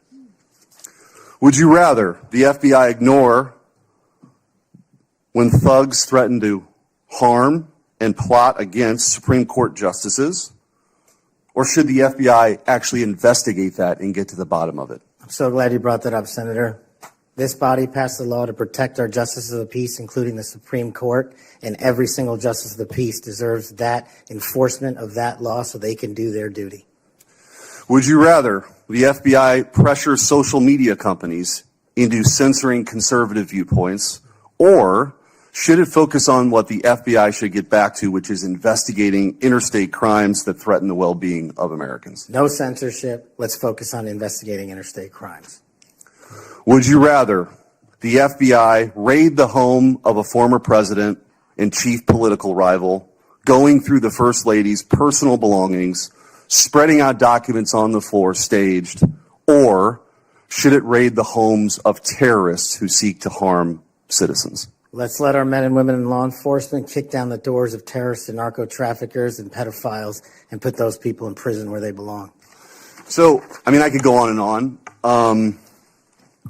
But let me tell you what I think's really going on here. What I think's going on here is that the folks on the other side can't actually believe and can't come to grips that they're in this position right now. That they're in the minority and that President Trump is back in office. Because what they did was, after he was out of office, they tried to destroy him. They tried to financially ruin him and his family. They tried to intimidate him. They tried to throw him in jail for the rest of his life. They tried to demonize half the country. Their opening and closing argument for the last 4 years has been that President Trump and Republicans are a threat to democracy. But the American people sat in a jury box and they watched. And they weighed the evidence, and they heard all the facts, and they rendered their own verdict. And their verdict was for reform. They don't believe that the people who've been doing this in these positions have done a particularly good job before. They think the deck is stacked against them, and they saw how our justice system was turned against political opponents in a Soviet-style justice system, which moniker was, show me the man and I'll show you the crime. And by the way, I don't think they can believe you're sitting where you're sitting at right now. But guess what? You are.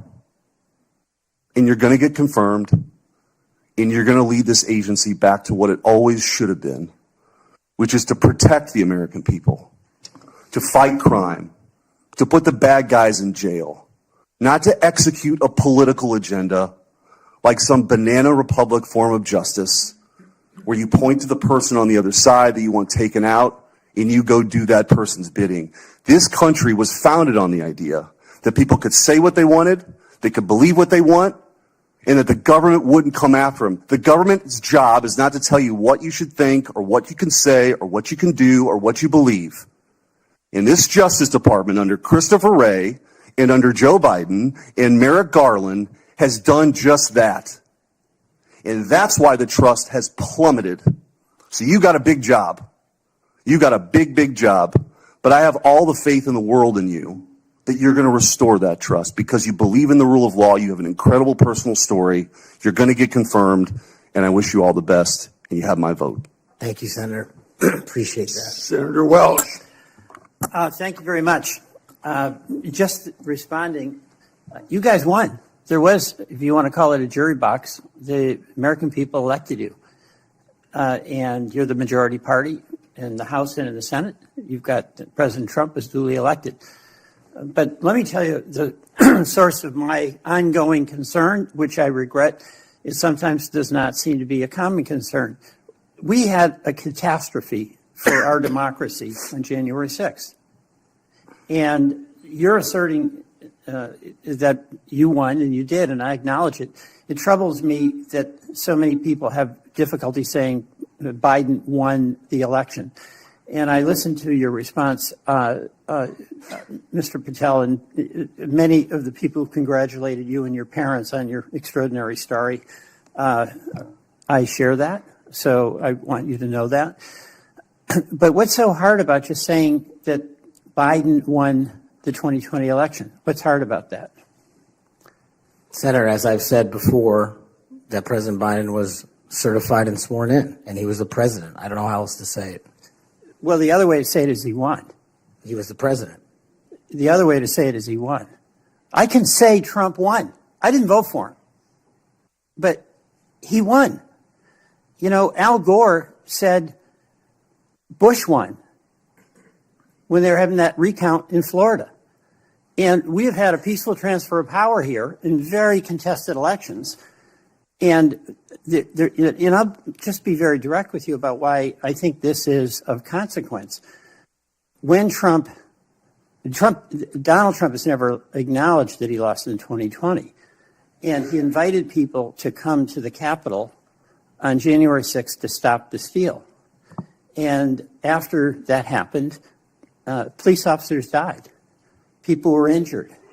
It created enormous ongoing bitterness within the country.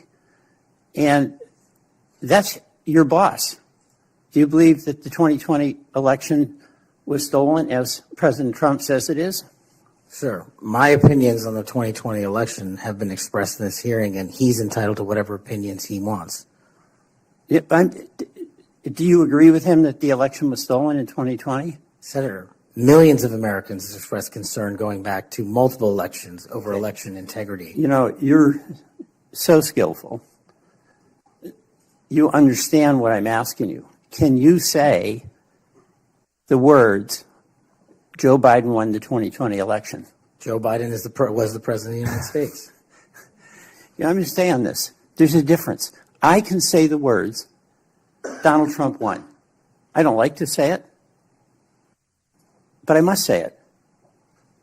And you cannot say that Joe Biden won the election. What I can say is the same for both of them, Senator. Both of their elections were certified, and they are both, one was and one now is president. Okay. The reason I have some concerns about that, my colleagues on the Republican side, is that whoever is the FBI director, and I suspect it will be Mr. Patel, has a boss. And he has strong points of view. He said Vice President Harris was a criminal and should be prosecuted. Is that a prosecution you would initiate? There is no prosecution or that the FBI will ever initiate because the FBI will only do investigations, and those will only be open where there's a factual and constitutional basis to do so. Your boss has said that General Milley, who served us with great distinction, I happen to have great admiration for, should be tried for treason. Do you agree with that? Senator, everybody's entitled to their opinion. The only thing that matters at the FBI is whether the law is followed. Okay, I know everybody's entitled to their opinion. I'm asking you your opinion. Should General Milley be tried for treason?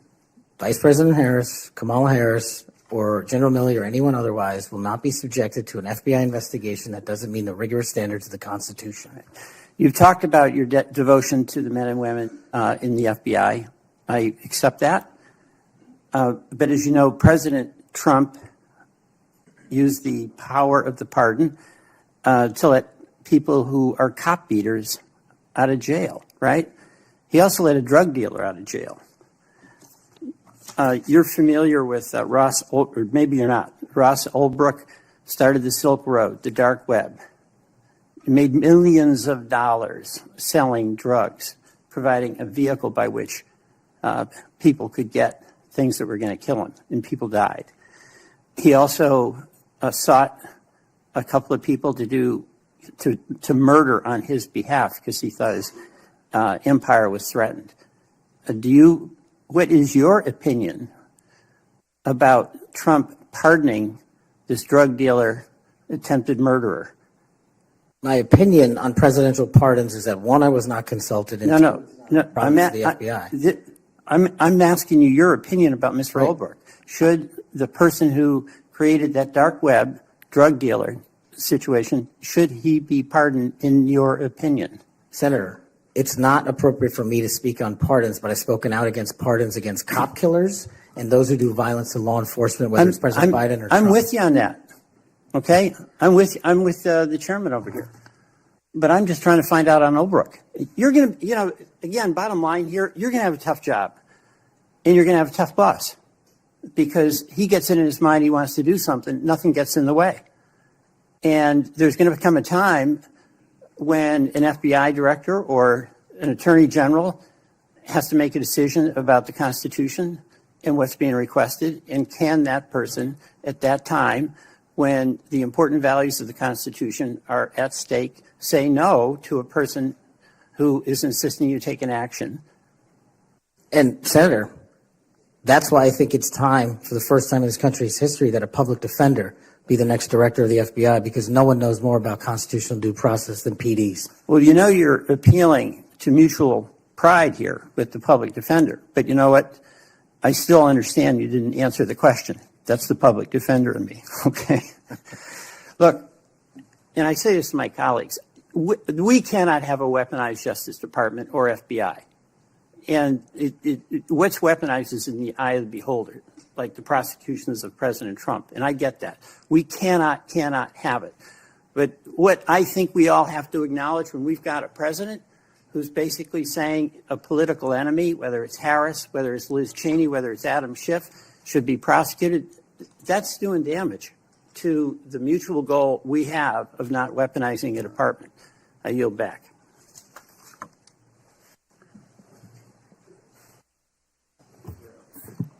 Thank you, Mr. Chairman. I appreciate it. Mr. Patel, thank you so much for being here. To your family, I know that this has to be such an incredible moment. Congratulations, and thank you for time to be a part of this with all of us.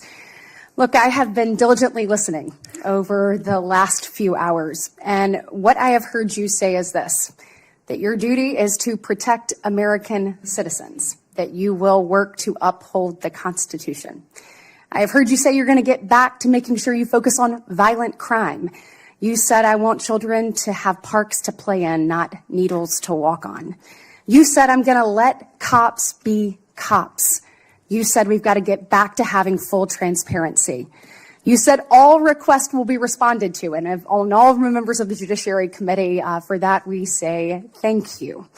You said you were going to have the backs, as you always have, of law enforcement.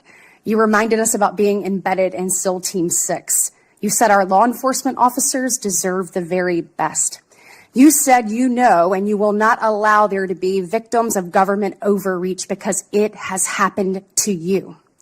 You talked about having no intention of going backwards. You have talked about making sure that we actually address drug overdoses. You talked about your work with 1.3 million active duty service members, making sure they had resources they needed. You've talked about de-weaponizing and making sure that we don't politicize the department. You said America is the greatest nation. You said you believe that because you believe in the rule of law. You have told me personally, gone will be the days of identifying a person and looking for a crime. You have said everything you do will be factual and constitutionally based. You have said there will be no targeting based on someone's faith. You have said that when these FBI agents are upholding the law, you will always have their back. You have said that there will be a singular form of justice once again.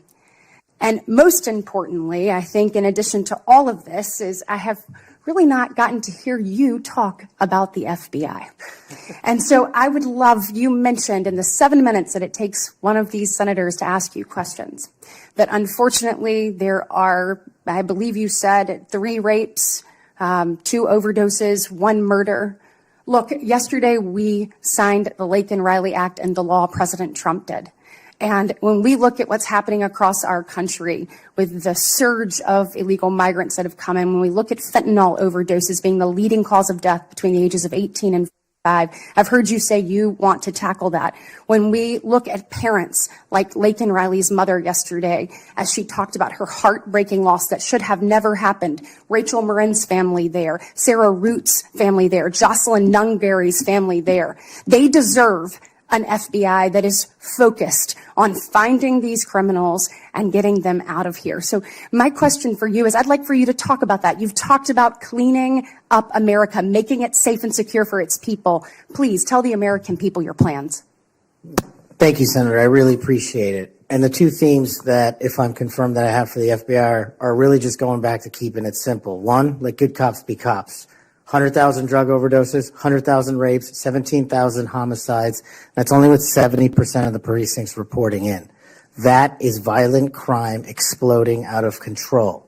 We've got 38,000 employees at the FBI, and as I alluded to earlier, almost a third of them work in and around the Washington, D.C. area. Well, those crimes are committed out in the rest of America.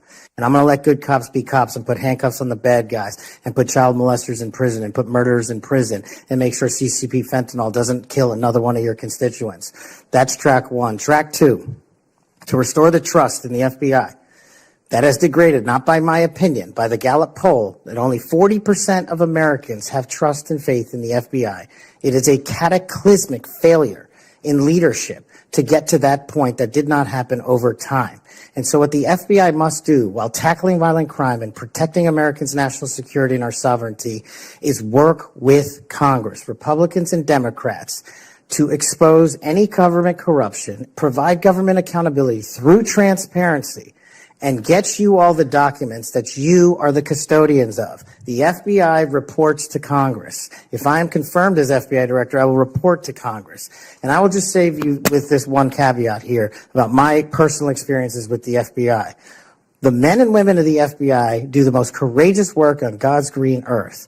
I was fortunate enough to utilize FISA 702 national security measures to prevent a shopping mall from blowing up in Houston and the state capitol from being attacked in California.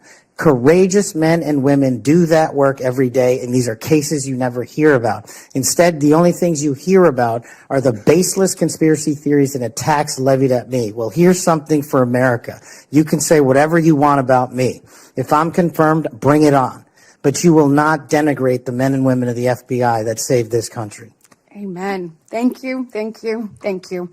And speaking of, I want to talk to you a little bit about how you're going to make sure that those men and women have the opportunity to get out and about throughout the country. And so when we look at that, obviously Huntsville, Alabama, to me is a Redstone. That's exactly right. Redstone Arsenal is a beacon of what we should look at, putting our men and women out amongst the very people that they serve. And so in my next few minutes, I certainly want to talk to you about that. I'll save it for the next 3. But just finishing up on what's happening at our border. We saw under this previous administration that there were about, I think, 1.7 million special interest aliens that came across our border. I think the House Judiciary Committee put it out. That's obviously from the 26 countries that DHS determines have the greatest threat here in our homeland. When you're looking at how do you tackle that? So, they're in the interior. Additionally, the people on the terrorist watch list, the hundreds of people that have been released into our country.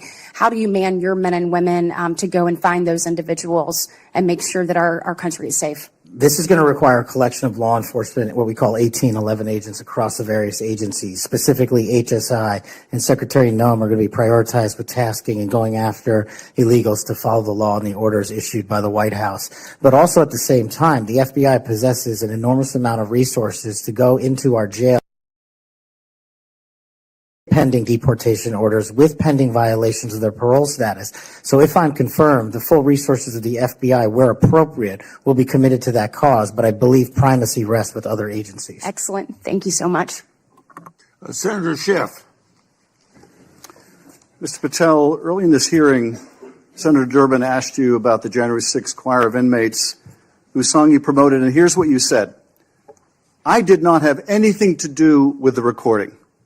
I did not have anything to do with the recording. Do you stand by that testimony, Mr. Patel?